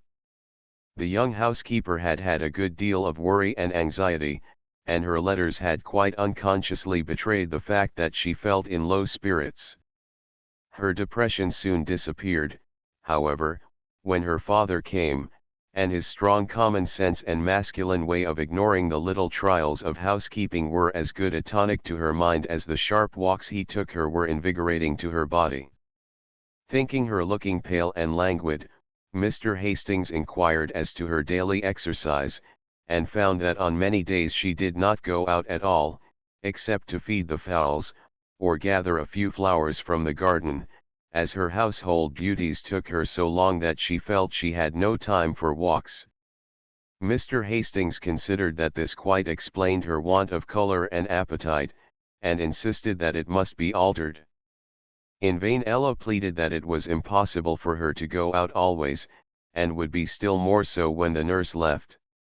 Mr. Hastings was quite unmoved by all her arguments, and insisted on her promising to take some open-air exercise every day, even if it were only a quarter of an hour's run up and down the quiet lane behind the house. He also planned in his own mind to send Ella's two brothers, Robin and Norman, to Hapsley for their Easter holidays. They were good boys, who would not make unnecessary noise in the house, and they would supply a complete change of thought for their sister. Nor was this the only alteration Mr. Hastings urged in Ella's daily routine. In her restless anxiety about her aunt and the housekeeping, she had entirely omitted all her own studies. The piano was rarely opened, and all the useful books her mother had packed up for her still lay untouched at the bottom of her trunk. Mr. Hastings strongly disapproved of this, and pointed out to Ella that not only was it a great pity for her to lose the knowledge she had spent so many years in acquiring, but that it was very bad for her health, both bodily and mental, to give up all interests in life, save the cares of a household, nor would she be an agreeable companion for her aunt or their visitors if she had no topics of conversation more interesting than the difficulties of servants, or the best food for fowls. It was quite imperative, therefore, that she should set apart a certain time every day for reading and music. Mr. Hastings was quite ready to acknowledge that Ella would find it difficult to manage, especially at first, for her inexperience in household matters made her twice as long over them as she would otherwise have been, but she felt she could do it if she made effort, and a little conversation with her father soon convinced her that it was well worth exerting herself for. In order to make her studies as easy as possible to her, before leaving Hapsley Mr. Hastings went through the library with Ella and chose out a selection of books which he thought she would find interesting as well as instructive, for he held very strongly the theory that unless a book interests us, it is waste of time to read it, for though we may imagine ourselves to be getting a great deal of information, if the facts do not take sufficient hold upon the mind to interest it, the knowledge is as soon forgotten as acquired. He was very careful, therefore, in advising a course of reading for Ella, to consult her taste, and to select only those books which she would really enjoy reading. Nor was this the end of Mr. Hastings's suggestions, for Kate had commissioned her father to explain a new enterprise of her own. She had joined a watercolor sketching club, and, without waiting to consult her, had proposed her sister's name also as a member. Each member was expected to send in an original sketch once a month, the subject being proposed by each in turn.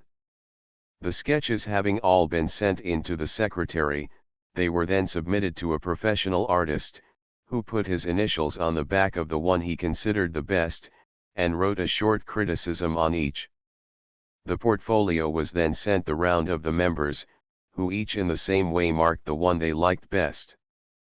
Kate had sent a supply of all the necessary materials by her father, with an injunction to Ella to be sure to send in a trial sketch in time for the next month. Mr. Hastings's visit came to an end all too soon, but not till his loving counsel had done Ella good in every way.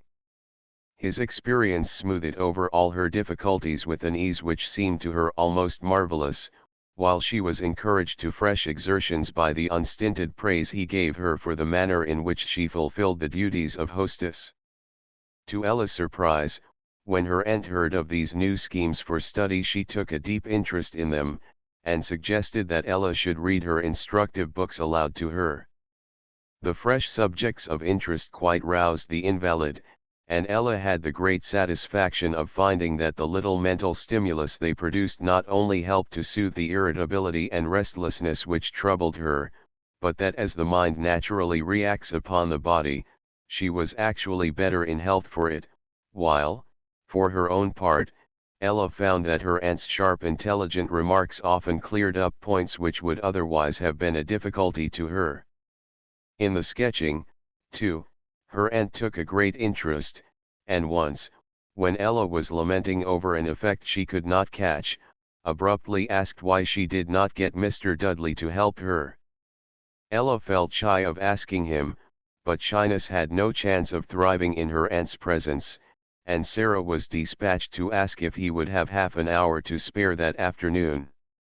He soon showed Ella where she was wrong, and henceforward was always ready to give her just the advice she needed, and as the weather grew warmer, and made outdoor occupations possible, she was surprised at the many charming bits he found for her to sketch in the flat, uninteresting country in which Hapsley was situated. Soon after Mrs. Wilson's new servants arrived, Mrs. Moore, the widow woman whom Ella had engaged as cook, asked her if she might make so bold as to say, could she not have family prayers for them in the morning, for, not being a very good scholar herself, she could never manage to read her Bible, and Sarah, though a nice steady girl, was not so fond of her Bible as to care to sit and read it to her.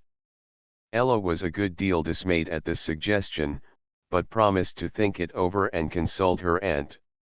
This was a mere matter of form, for she was sure that her aunt would approve of the suggestion, so that the decision really rested with herself. She felt sure it was the right thing to do, but she was really very bashful, though she dared not say much about it at Hapsley, and this seemed to her taking so much upon herself. And what should she read? And when? A very short reflection decided her that it must be done somehow, and for the rest she had no choice but to consult her aunt.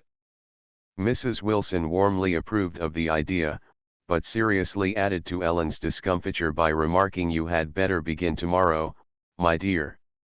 I wonder we none of us had the sense to think of it before, and, nurse, if you will begin from tomorrow to give me my breakfast punctually, we will have prayers here in my bedroom directly afterwards.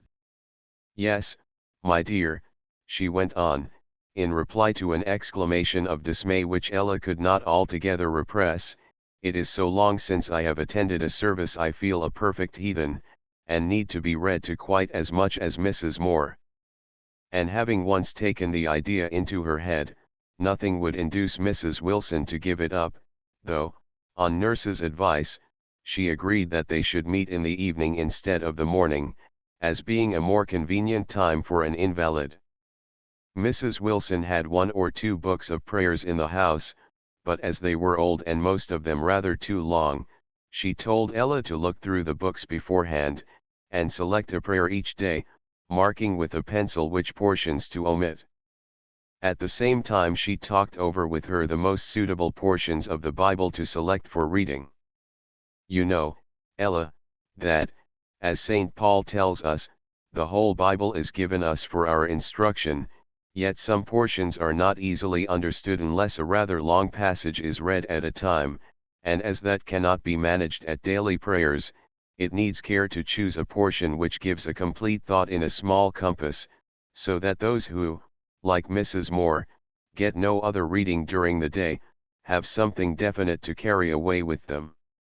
It was with considerable inward trepidation and a trembling of voice she could not altogether control that Ella made her first attempt at conducting the family prayers the next evening, but she struggled to forget herself, and as she went on her voice grew steadier, till, when they all repeated the Lord's Prayer together in closing, she was able to join in the spirit of the prayer as simply as anyone present.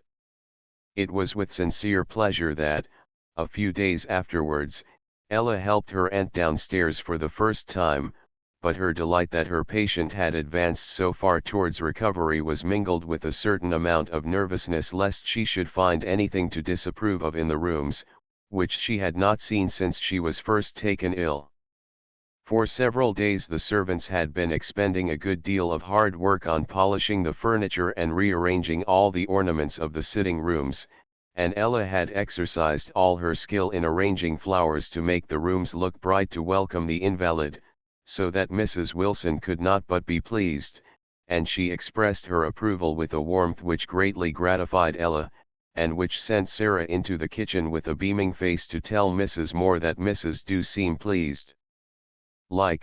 And she says to me, Sarah, she says, I never saw that bookcase look so bright before.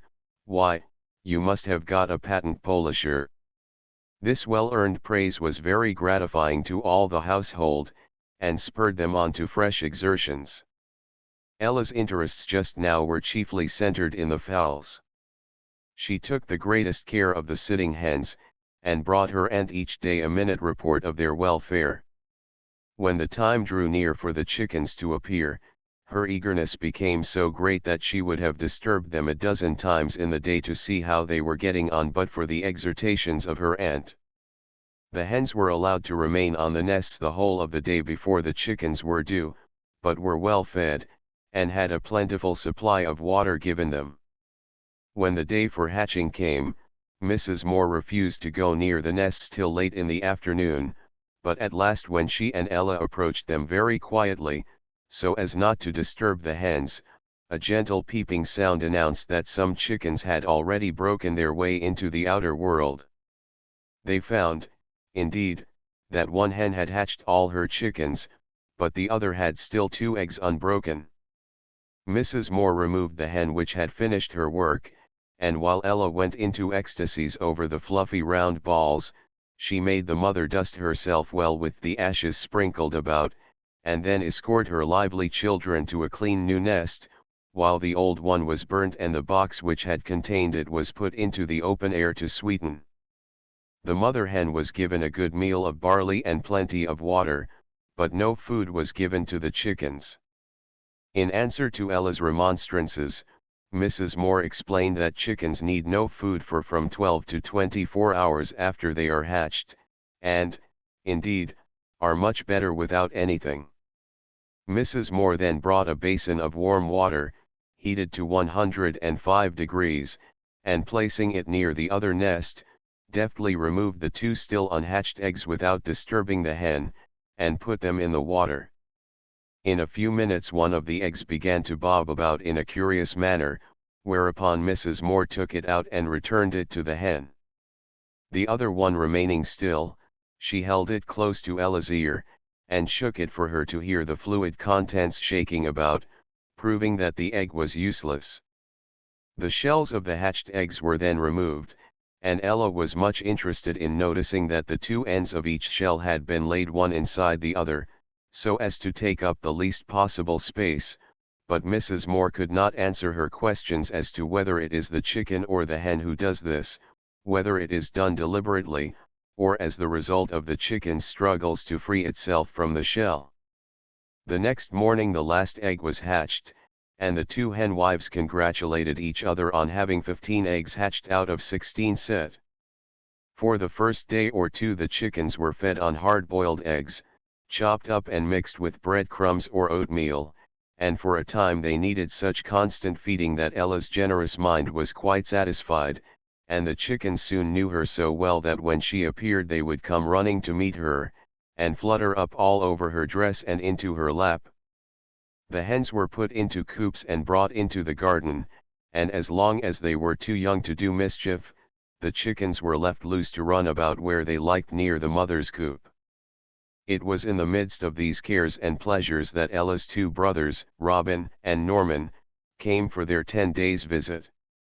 Robin was nearly 16, and Norman 14, and, considering their ages, they were good, considerate boys.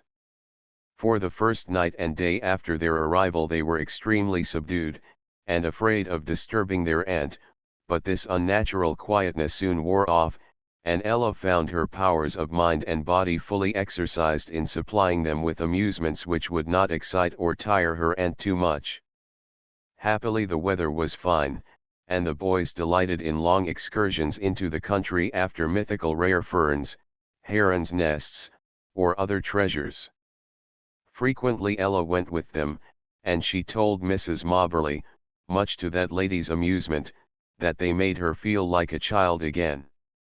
Mrs. Moberly, being very anxious to encourage the feeling in Ella, that although she had reached the mature age of 18 her youth was not quite a thing of the past, came in several times to spend a few hours with Mrs. Wilson, so that Ella was set free for a long day's excursion with her brothers. To be continued. Varieties. Hints for travelers. Take 1/4 more money than your estimated expenses, and have a good supply of small change. Acquaint yourself with the geography of the route and region of travel. Arrange, if possible, to have but a single article of luggage to look after. Dress substantially. Better be too hot for 2 or 3 hours at noon than be cold for the remainder of the 24. Arrange, under all circumstances, to be at the place of starting 15 or 20 minutes before the time, thus allowing for unavoidable or unanticipated detention by the way. Do not commence a day's travel before breakfast, even if it has to be eaten at daybreak. Dinner or supper, or both, can be more healthily dispensed with than a good warm breakfast. A sandwich eaten leisurely in the carriage is better than a whole dinner bolted at a railway station. Take with you a month's supply of patience, and always think 13 times before you reply once to any supposed rudeness, insult, or inattention. Do not suppose yourself specially and designedly neglected if waiters at hotels do not bring what you call for in double quick time. Nothing so distinctly marks the well-bred as waiting on such occasions. Comply cheerfully and gracefully with the customs of the conveyances in which you travel, and of the places where you stop. Respect yourself by exhibiting the manners of a lady, if you wish to be treated as such, and then you will receive the respect of others. Travel is a great leveler, take the position which others assign you from your conduct rather than your pretensions. Good reasons for learning singing. The following 8 reasons why everyone should learn to sing are given by Bird in his Psalms, Sonnets, and Songs, etc., published in 1588. 1. It is a knowledge easily taught and quickly learned, where there is a good master and an apt scholar. 2. The exercise of singing is delightful to nature, and good to preserve the health of man. 3. It doth strengthen all parts of the breast, and doth open the pipes.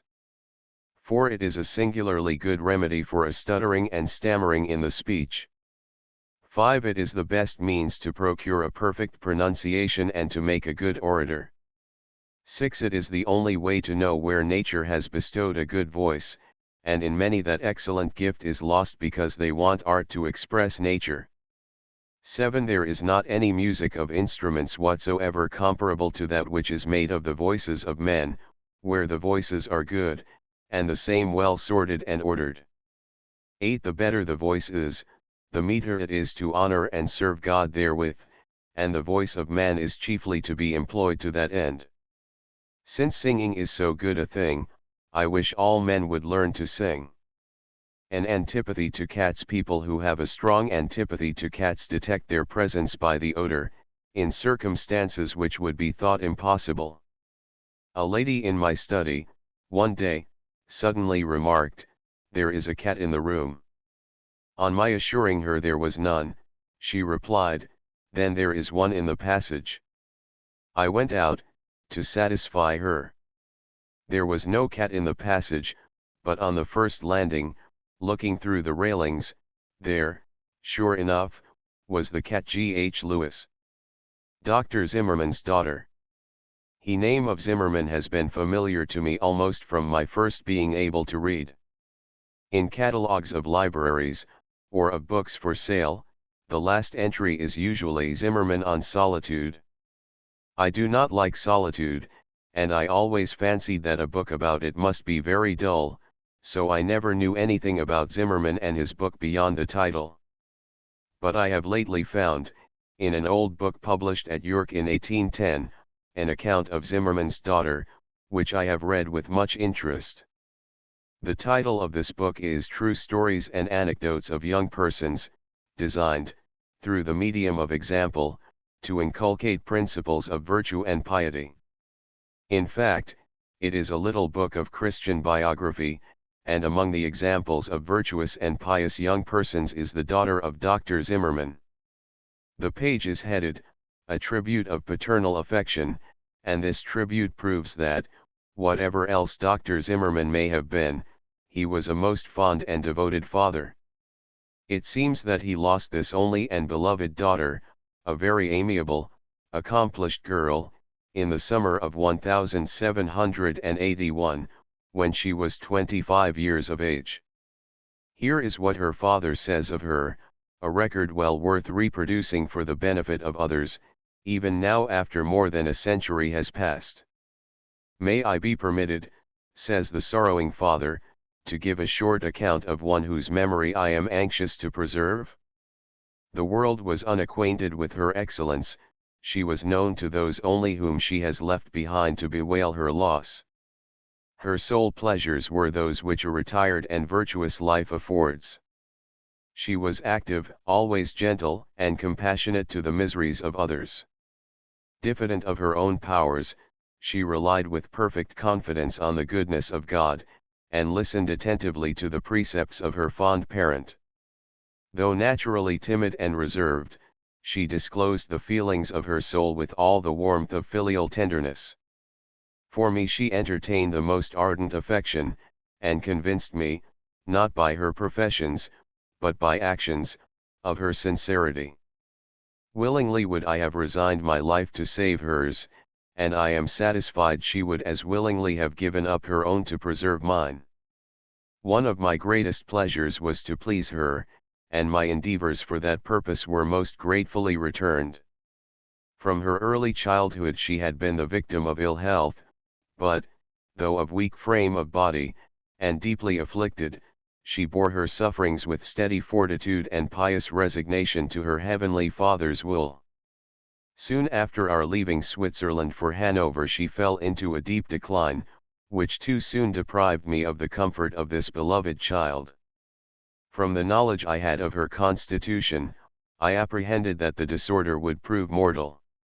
How frequently did my wounded, bleeding heart bend me on my knees before God to supplicate for her recovery. But I concealed my anxiety from her observation. Although sensible of her danger, she never discovered the least apprehension. Smiles played around her pallid cheeks whenever I entered the room. Even when worn by the fatal disease, and under most afflicting pains, she made no complaint. Her decay became evident to the eye, but to the last hours of her life she preserved a serenity correspondent to the purity and composure of her mind. Thus I beheld my dear, my only daughter, at the age of 25, after a tedious suffering of 9 long months, expire in my arms. During our short residence in Hanover, where she was much respected and beloved, she composed some religious pieces, which were afterwards found among her papers. About the same period she also wrote many letters, which were always affecting, and frequently sublime in the expressions of her feelings. The last words that my dear excellent child uttered were these: "Today I shall taste the joys of heaven." Such is the memorial tribute. The love of a father and daughter is always beautiful, and in this case is unusually touching. The perusal of what the good man wrote has made me think of him with softened feeling. I know nothing about his life or history, save what appears in this account of his daughter, after reading which I could even look at his book on solitude with complacency. Answers to correspondence. Educational. Be ignoramus, you cannot say, "No one knew I was here but her," because you are speaking in the nominative case, which answers to the question who, viz., who was there. She was, not her was. In the accusative case the personal pronoun her is employed, viz., of whom did you borrow it? Of her, not of she, the accusative answering the word whom. A visitor requested us some time since to draw attention to the training home for governesses, 81, Mildmay Grove, N., at which the fee for board, lodging, and laundry for 3 months is only £6. We think this might suit you, especially as the foundress undertakes to find situations for the students. The kindergarten system is included in the course of training. Address the directress. Molly M. Friendless and homeless girls and others needing a short training in the ordinary work of a general servant are received at a payment of £5 a week, at Braydon House, North Quay, Great Yarmouth. Address the Lady Superintendent, Mrs. H. E. Buxton. Every effort is made to place the girls in suitable situations on leaving the institution. They cannot remain there after the training is over. Dorothy, we fear there is nothing to be done, if you cannot spell, but to purchase a little dictionary, and always look out every word of which you have the least doubt. We are glad you find our dress articles so useful. Be a hut who and in a store the action of the rays of the sun does put out a fire by rarefying the air, and so causing it to flow more slowly towards the fire. The air which really does reach the fire at the time also affords no nourishment, because rarefied air contains less oxygen than the same quantity of condensed air. We should imagine the steel chain would have no effect unless you were struck by lightning. Purple Clematis should write to the Secretary of the College of Preceptors, 42, Queen Square, Bloomsbury, W.C. A Country Lassie, the February 12, 1886, was a Friday.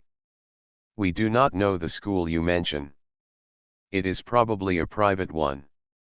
Why not write yourself direct? Anxious, perhaps a kindergarten school would suit you better. Glenmina 1.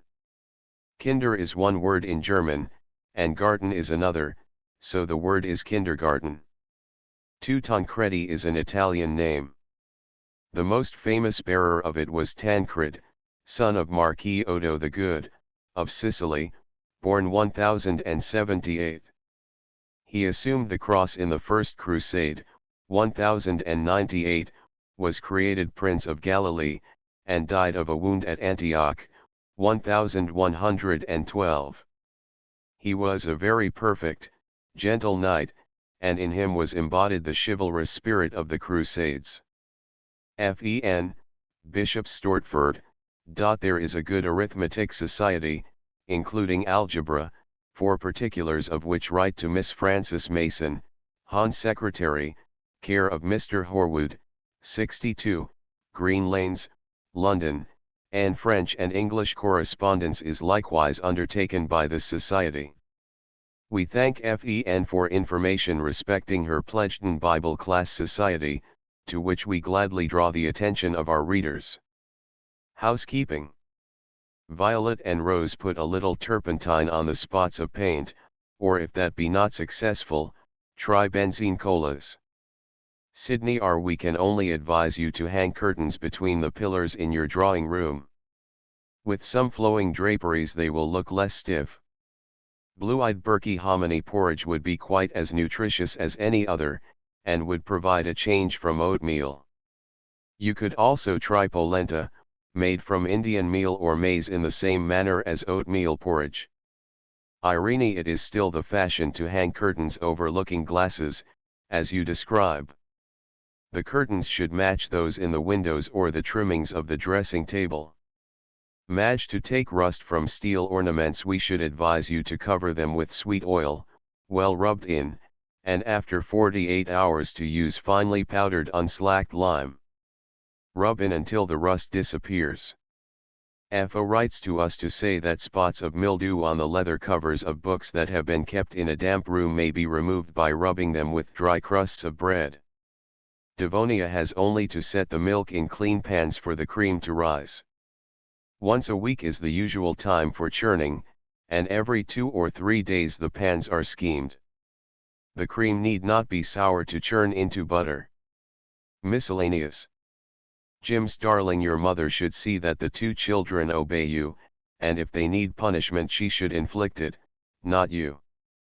Your spelling and writing are both very defective. Red berry genius appears to us to mean originality and creative power.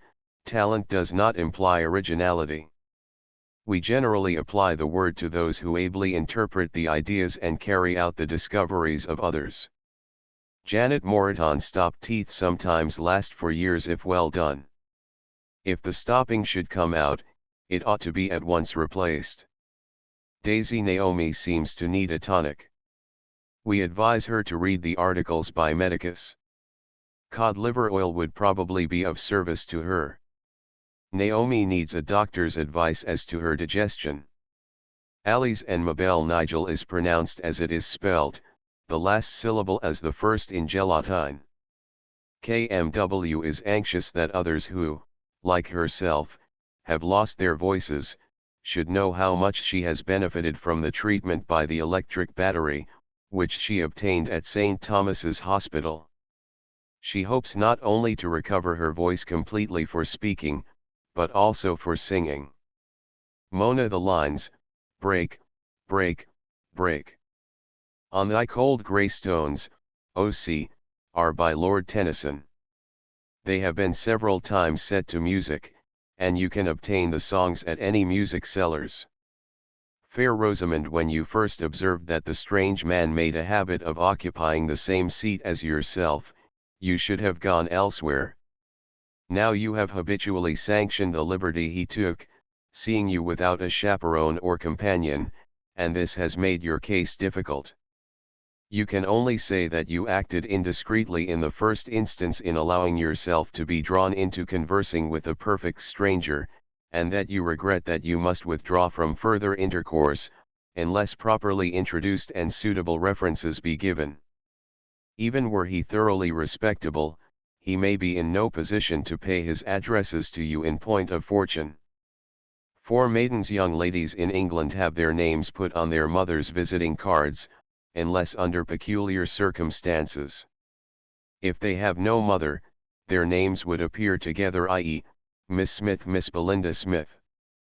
Sarnia, your school children, whom you train to sing in the choir of your church, would be rendered more efficient were they to sing through a few ordinary scales for a few minutes previously to practicing the chants and hymns. It would only extend the time some 5 or 10 minutes beyond the hour hitherto devoted to the lesson once weekly. There would be no necessity for consulting them on the subject, nor even drawing attention to the brief prolongation of the time. Were you to propose an extra day for practicing, they might grumble or find difficulty in attending. Mignonette, the 20th of April, 1868, was a Monday. Many thanks for your nice letter. Des Messrs. Castle publish a guide to female employment in government offices. Maud must make inquiries, and try to find some writing, copying, or needlework. She gives us no indications of what she can do, so is evidently not a practical young person. Alice Rockhampton 1. The words, Ricordo di Napoli, mean a remembrance, or memento, of Naples. 2. We should think lemonade a very good summer drink. HSGH, the August 28, 1852, was a Saturday, and the January 5, 1864, was a Tuesday. Scotch lassie, we should advise you to take a situation as cook housekeeper. Your writing does not seem good enough for a clerk. Natalie Metz, in writing such articles, a doctor makes use of his acquired knowledge, of course. How do you suppose a doctor could prescribe with success if he did not know about every portion of the human organism and its use and functions? Phyllis H. You may use the tweezers, but we do not think you should try anything else. Thistle sends us a letter of inquiry as to how she can earn her own living. She says, I have no special talent for anything, I am no musician, I have no accomplishments, I am a bad writer, I dislike teaching, also nursing, and I cannot learn languages. We see nothing left but domestic service or matrimony, and Thistle had better begin to learn cooking and housekeeping, so as to be prepared for either position. An anxious one would do well to try the dental hospital and have advice about her teeth. Maud C. Felt hats, if good enough, can be redyed and blocked without much expense. The February 4, 1869, was a Thursday. Nesta, the March 15, 1871, was a Wednesday, and the February 28, 1874, was a Saturday. Audrey Gallop, the German Auf Wiedersehen means the same as the French au revoir. We have no similar idiom in English, the meaning being, a wish for our next meeting. A June rose. Most young girls, if short-sighted, prefer eyeglasses to spectacles, but it is quite a matter of individual preference. Busy Bee must go through the usual course of submitting her story to the various publishers. There is no royal road to literary success. Maki, we could not give space for such a quantity of statistics. Bio Whitaker's Almanac. The story you mention about the Queen has been recently contradicted, we believe. Emmeline Kennedy 1. The distance from Rydal to Ambleside is given differently in guides and gazetters, viz., as 2 miles, a mile and a quarter, and a mile and a half. You say it is a short mile, but you will allow it is not a matter of very vital importance. A quarter of a mile from the shores of any lake may be very truly described as being on or near the banks of that lake. You will understand that we are not called upon to visit each locality and test the correctness of gazetters and guides, so we are quite willing to believe your statement correct. 2. The poet Wordsworth had, as you say, an only daughter, Dora, married to Mr. Quillinan. She died in 1847, leaving no family. Mr. Quillinan had, however, 2 daughters by his first wife, who was a daughter of Sir Egerton Brydges. This poor lady was burned to death. Mr. Quillinan himself died suddenly in 1857. Cecil, the lines you quote are from a short poem by Lord Byron. Constant reader, color blindness is, unfortunately, very common, and more especially among men. It is rare among women. Red and green are the colors which, through some defect in the eyes, are the more generally confounded. Sailors and soldiers have to be carefully examined to ascertain their ability to distinguish signals, and engine drivers likewise. Nora, the anxious you had better apply to Mrs. Houston Smith respecting situations as mother's help, office, 409, Oxford Street, WAMB. We quite understand your difficulty in understanding our Lord's statement, St. Mark 13:30, and St. Luke XXI 32. It may be explained in more than one way. If he referred to his second advent, you must remember that the term generation is sometimes employed to denote the nation as a whole, and in this sense this is true, as we see in reference to the Jewish people, who exist to this day, notwithstanding the cruel exterminating persecutions to which, through all the subsequent centuries, they have been subjected. If the statement referred to the destruction of Jerusalem, the term generation bore the signification which we put on that term, for those standing by, very many of them, lived to see that prophecy fulfilled. Our Lord's discourse referred to both events, although the two prophecies are rather unaccountably run together by the evangelists in their record of them. Marrow Bones repeats an old query, which we have ceased to answer. Read The Art of Letter Writing, Volume I, page 237. Sandown. The few holidays accorded to the banks include Christmas Day and Good Friday, and though national, they are properly called bank holidays also. Christmas Day was a great festival of the ancient Romans, but the day was observed by Christians to commemorate a very different event.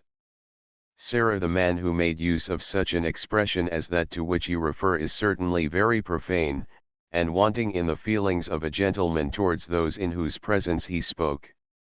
It is a species of swearing of a very low class and horrible kind. If these girls allowed such language to be used without denouncing its gross profanity and the personal insult to themselves, as listeners, they showed want of common self-respect, not to speak of reverent feeling. Elinette, perhaps it would be of some service to have the old boards planed, then well saturated with turpentine, and, when dry, painted thickly with 2 or 3 coats of paint. The vermin will scarcely be able to penetrate this, if any survive the turpentine bath. We have not tried this plan, but should do so under the same distressing circumstances. Some have found the use of a kettle of boiling water very effectual. We should use this first, then the turpentine, and then the paint. Incognito. The Ides in the ancient Roman calendar were 8 days in each month. The first, denominated the Edus, fell on the 15th of March, May, July, and October, and on the 13th of the other months. The Ides came between the Calends and the Nuns, and were reckoned backwards. Thus, the 14th of March, May, July, and October, and the 12th of the other months, was called the day before the Ides. In the calendar of the Breviary, and in the Chancery of Rome, this needlessly complicated mode of reckoning is still retained. A Cheshire cat. When the reflecting surface is concave, the contiguous reflected rays themselves intersect, and as we pass along any line on the surface, say the line of intersection, by a given plane, the reflected rays by their ultimate intersections form a plane curve. By varying the plane of section, an indefinite number of such curves result, and these all lie upon the surface known as the caustic, to which every reflected ray is a tangent. A concave lens must of necessity render originally parallel rays divergent. The principal focus of the convex lens is the point at which the rays which pass through it, near and parallel to its axis, converge. The science of optics is one that needs to be taught. Bunch of Grapes 1. We do not hold ourselves bound to inform our readers of the why and wherefore respecting our plan of conducting our paper. 2. If the terracotta be very dirty, sponge with turpentine, and then with soap and water. MSO No further continuation of the article on paper boxes was given in the GOP. My work basket is continued at intervals as space will permit. Particular from Angus's Handbook of the English Tongue, we quote the following with reference to your query in old writers, and occasionally in modern print, and is sometimes erroneously placed before semivowels or vocal h, as an usurpation, an historical account. Thus, you see that a historical account was right. You should get the book in question. It is published at 56, Paternoster Row, EC footnotes, 112-11-1. Caledonian Railway traffic for week ending 31st ultimo, £2,250 decrease. 2. There passes through the Clearing House annually the incomprehensible sum of £6 billion a year in the shape of checks. Transcribers note the following changes have been made to this text. Page 394, duplicate word site removed site, and we. Page 395, he to the of the storm. Page 396, Dandlo to Dandolo, who went. Page 400, Wiedersehen to Wiedersehen auf Wiedersehen. End of the Project Gutenberg ebook. The Girl's Own Paper, Vol. 8, No.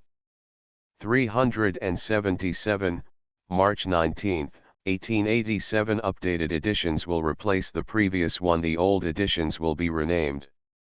Creating the works from print editions not protected by U.S. copyright law means that no one owns a United States copyright in these works, so the Foundation, and you, can copy and distribute it in the United States without permission and without paying copyright royalties. Special rules, set forth in the General Terms of Use part of this license, apply to copying and distributing Project Gutenberg trademark electronic works to protect the Project Gutenberg trademark concept and trademark. Project Gutenberg is a registered trademark, and may not be used if you charge for an ebook, except by following the terms of the trademark license, including paying royalties for use of the Project Gutenberg trademark.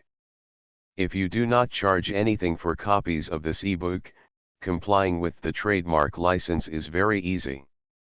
You may use this ebook for nearly any purpose such as creation of derivative works, reports, performances, and research. Project Gutenberg ebooks may be modified and printed and given away. You may do practically anything in the United States with ebooks not protected by U.S. copyright law. Redistribution is subject to the trademark license, especially commercial redistribution. Start, full license. The full Project Gutenberg license. Please read this before you distribute or use this work to protect the Project Gutenberg trademark mission of promoting the free distribution of electronic works, by using or distributing this work, or any other work associated in any way with the phrase Project Gutenberg. You agree to comply with all the terms of the full Project Gutenberg trademark license available with this file or online at www.gutenberg.org/license. Section 1.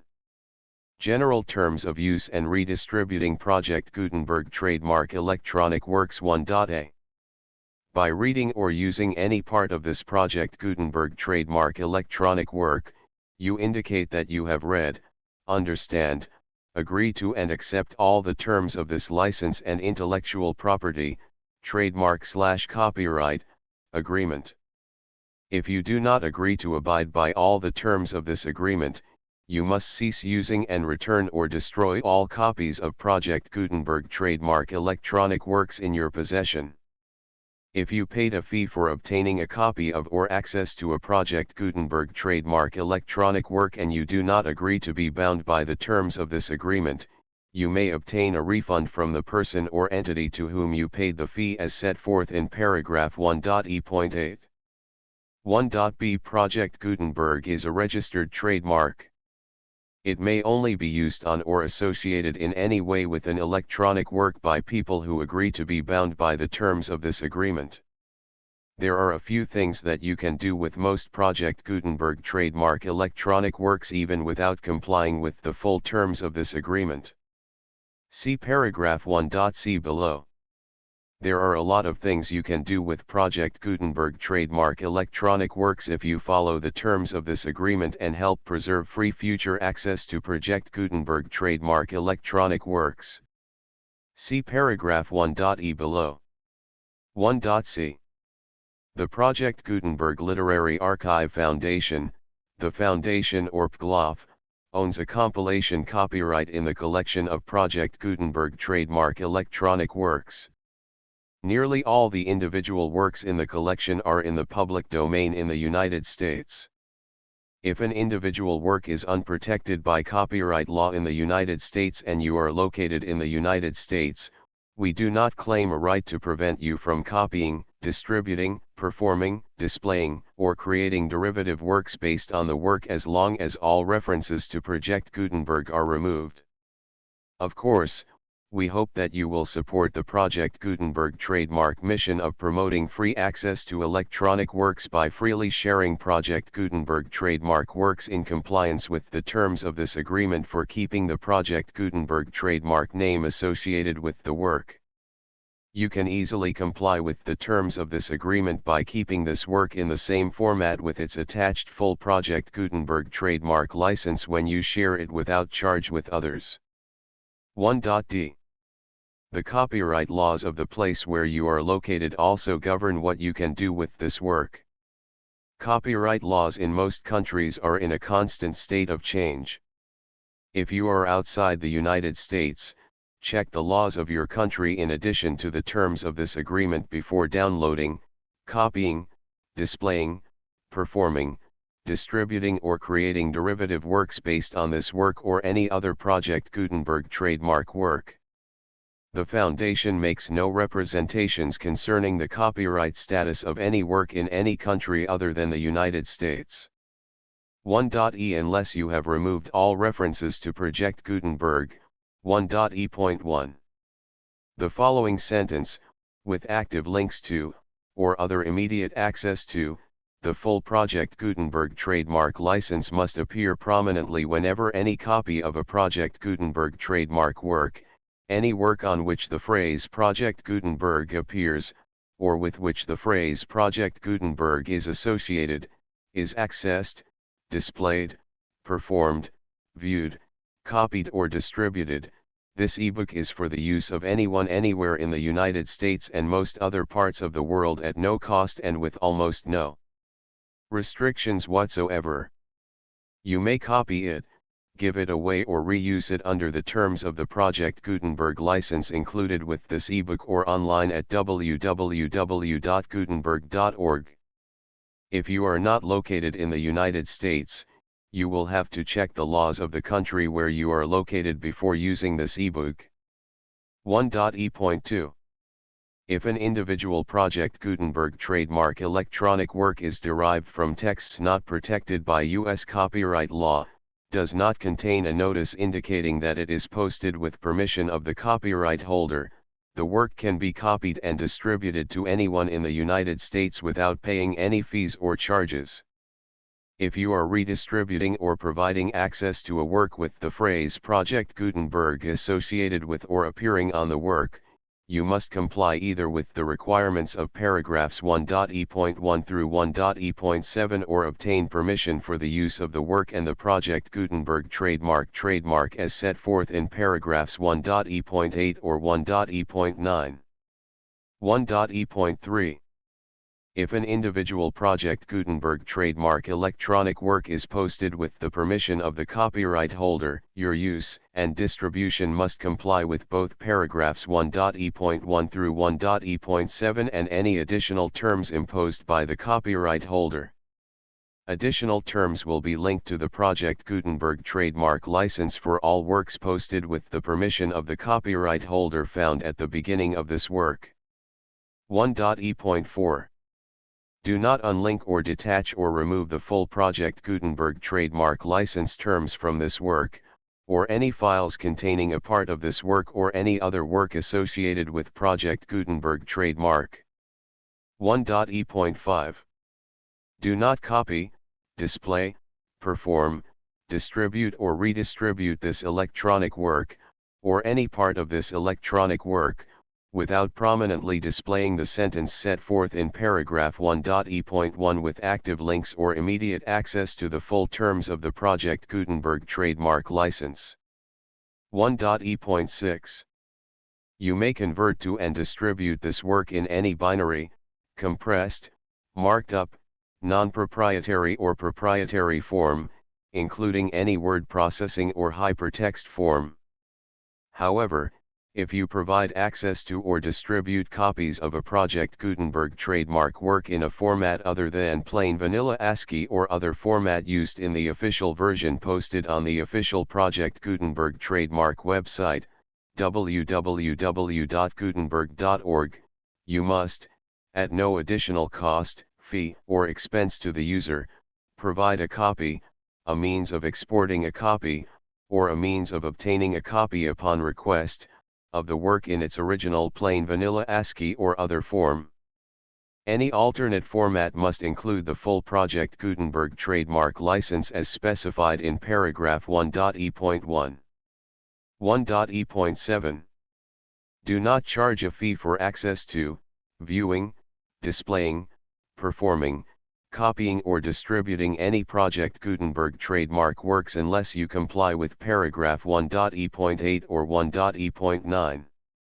1.e.8. You may charge a reasonable fee for copies of or providing access to or distributing Project Gutenberg trademark electronic works provided that, you pay a royalty fee of 20% of the gross profits you derive from the use of Project Gutenberg trademark works calculated using the method you already use to calculate your applicable taxes. The fee is owed to the owner of the Project Gutenberg trademark, but he has agreed to donate royalties under this paragraph to the Project Gutenberg Literary Archive Foundation.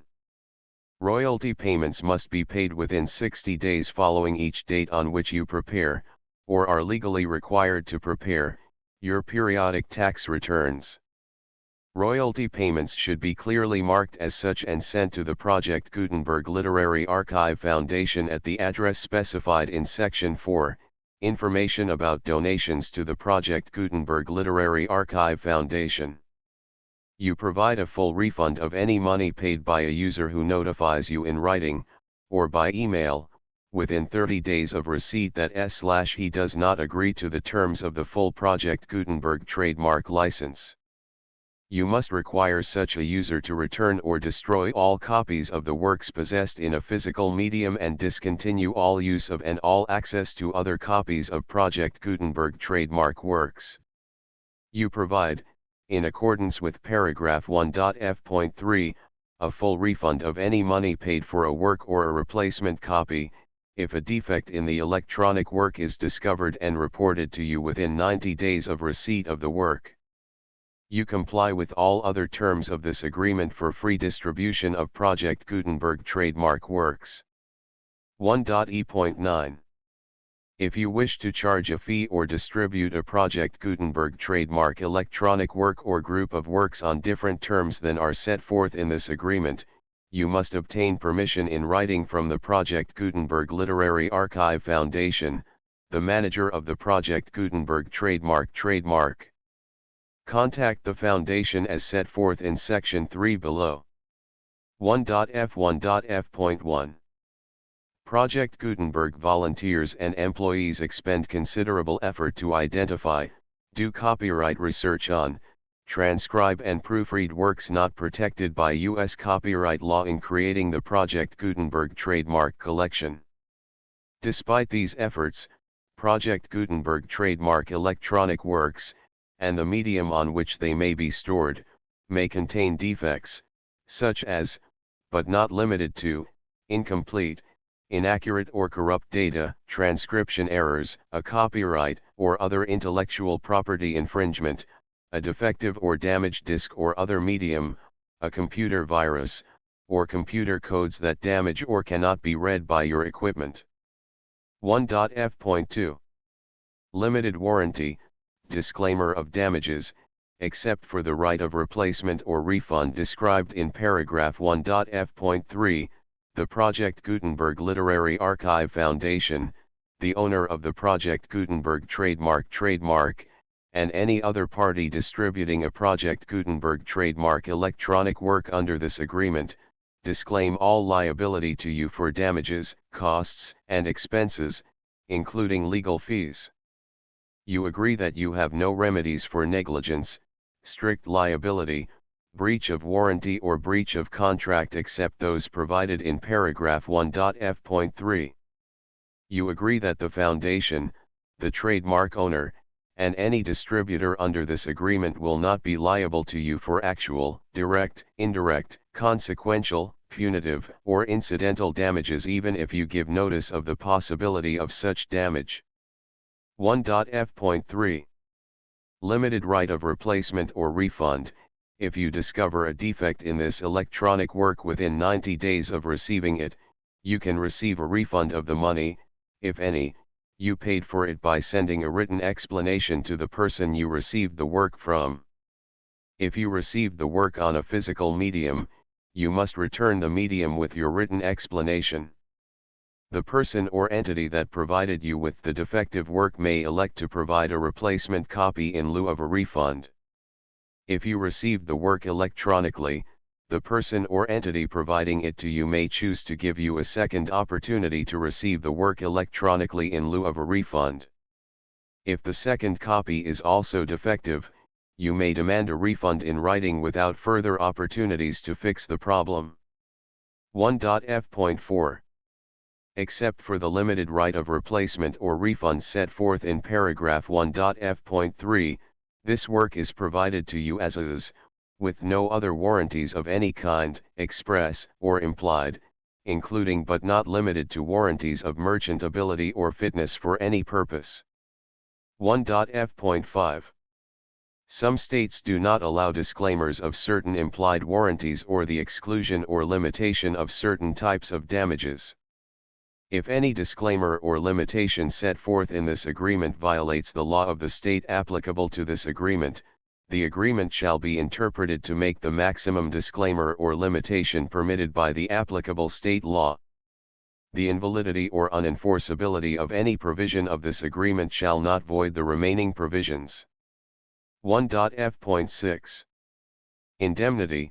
You agree to indemnify and hold the foundation, the trademark owner, any agent or employee of the foundation, anyone providing copies of Project Gutenberg trademark electronic works in accordance with this agreement, and any volunteers associated with the production, promotion, and distribution of Project Gutenberg trademark electronic works, harmless from all liability, costs, and expenses, including legal fees, that arise directly or indirectly from any of the following which you do or cause to occur. A. Distribution of this or any Project Gutenberg trademark work. B. Alteration, modification, or additions or deletions to any Project Gutenberg trademark work, and C. Any defect you cause. Section 2.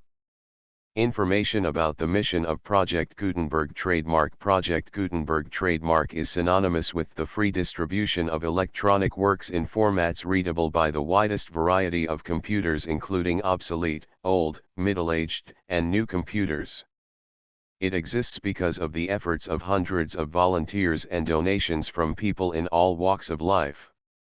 Volunteers and financial support to provide volunteers with the assistance they need are critical to reaching Project Gutenberg trademark's goals and ensuring that the Project Gutenberg trademark collection will remain freely available for generations to come. In 2001, the Project Gutenberg Literary Archive Foundation was created to provide a secure and permanent future for Project Gutenberg trademark and future generations. To learn more about the Project Gutenberg Literary Archive Foundation and how your efforts and donations can help, see sections 3 and 4 and the Foundation information page at www.gutenberg.org. Section 3. Information about the Project Gutenberg Literary Archive Foundation. The Project Gutenberg Literary Archive Foundation is a non-profit 501 c. 3. Educational corporation organized under the laws of the state of Mississippi and granted tax-exempt status by the Internal Revenue Service. The Foundation's IN or Federal Tax Identification Number is 64-6221541. Contributions to the Project Gutenberg Literary Archive Foundation are tax-deductible to the full extent permitted by U.S. federal laws and your state's laws.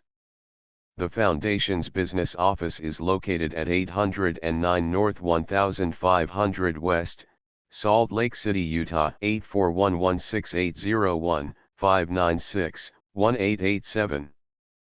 Email contact links and up-to-date contact information can be found at the Foundation's website and official page at www.gutenberg.org/contact section 4.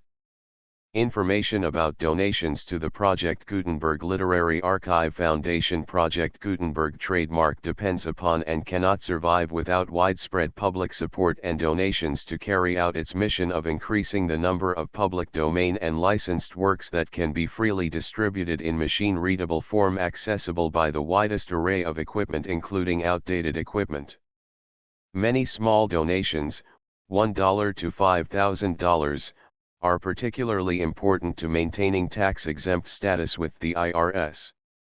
The Foundation is committed to complying with the laws regulating charities and charitable donations in all 50 states of the United States. Compliance requirements are not uniform and it takes a considerable effort, much paperwork, and many fees to meet and keep up with these requirements. We do not solicit donations in locations where we have not received written confirmation of compliance. To send donations or determine the status of compliance for any particular state, visit www.gutenberg.org/donate. While we cannot and do not solicit contributions from states where we have not met the solicitation requirements, we know of no prohibition against accepting unsolicited donations from donors in such states who approach us with offers to donate. International donations are gratefully accepted, but we cannot make any statements concerning tax treatment of donations received from outside the United States. U.S. laws alone swamp our small staff. Please check the Project Gutenberg web pages for current donation methods and addresses. Donations are accepted in a number of other ways including checks, online payments, and credit card donations. To donate, please visit www.gutenberg.org/donate. Section 5. General information about Project Gutenberg trademark electronic works. Professor Michael S. Hart was the originator of the Project Gutenberg trademark concept of a library of electronic works that could be freely shared with anyone. For 40 years, he produced and distributed Project Gutenberg trademark ebooks with only a loose network of volunteer support. Project Gutenberg trademark ebooks are often created from several printed editions, all of which are confirmed as not protected by copyright in the U.S. unless a copyright notice is included. Thus, we do not necessarily keep ebooks in compliance with any particular paper edition. Most people start at our website, which has the main PG search facility, www.gutenberg.org. This website includes information about Project Gutenberg trademark, including how to make donations to the Project Gutenberg Literary Archive Foundation, how to help produce our new ebooks, and how to subscribe to our email newsletter to hear about new ebooks. The Girl's Own Paper: The Blind Girl and the Spring. Merle's Crusade. Chapter XXII. Eastertide. A Prayer. Easter Eggs. Notes for April. The Romance of the Bank of England. Or, The Old Lady of Threadneedle Street. Chapter 6. Our Tour in North Italy. Uncle Jasper. Chapter 3. She Couldn't Boil a Potato, or, The Ignorant Housekeeper, and How She Acquired Knowledge. Varieties. Dr. Zimmerman's Daughter. Answers to Correspondence. Educational. Housekeeping. Miscellaneous. The full Project Gutenberg license 386, 387, 388, 389, 390, 391, 392, 393, 394, 395, 397, 398, 399, 400.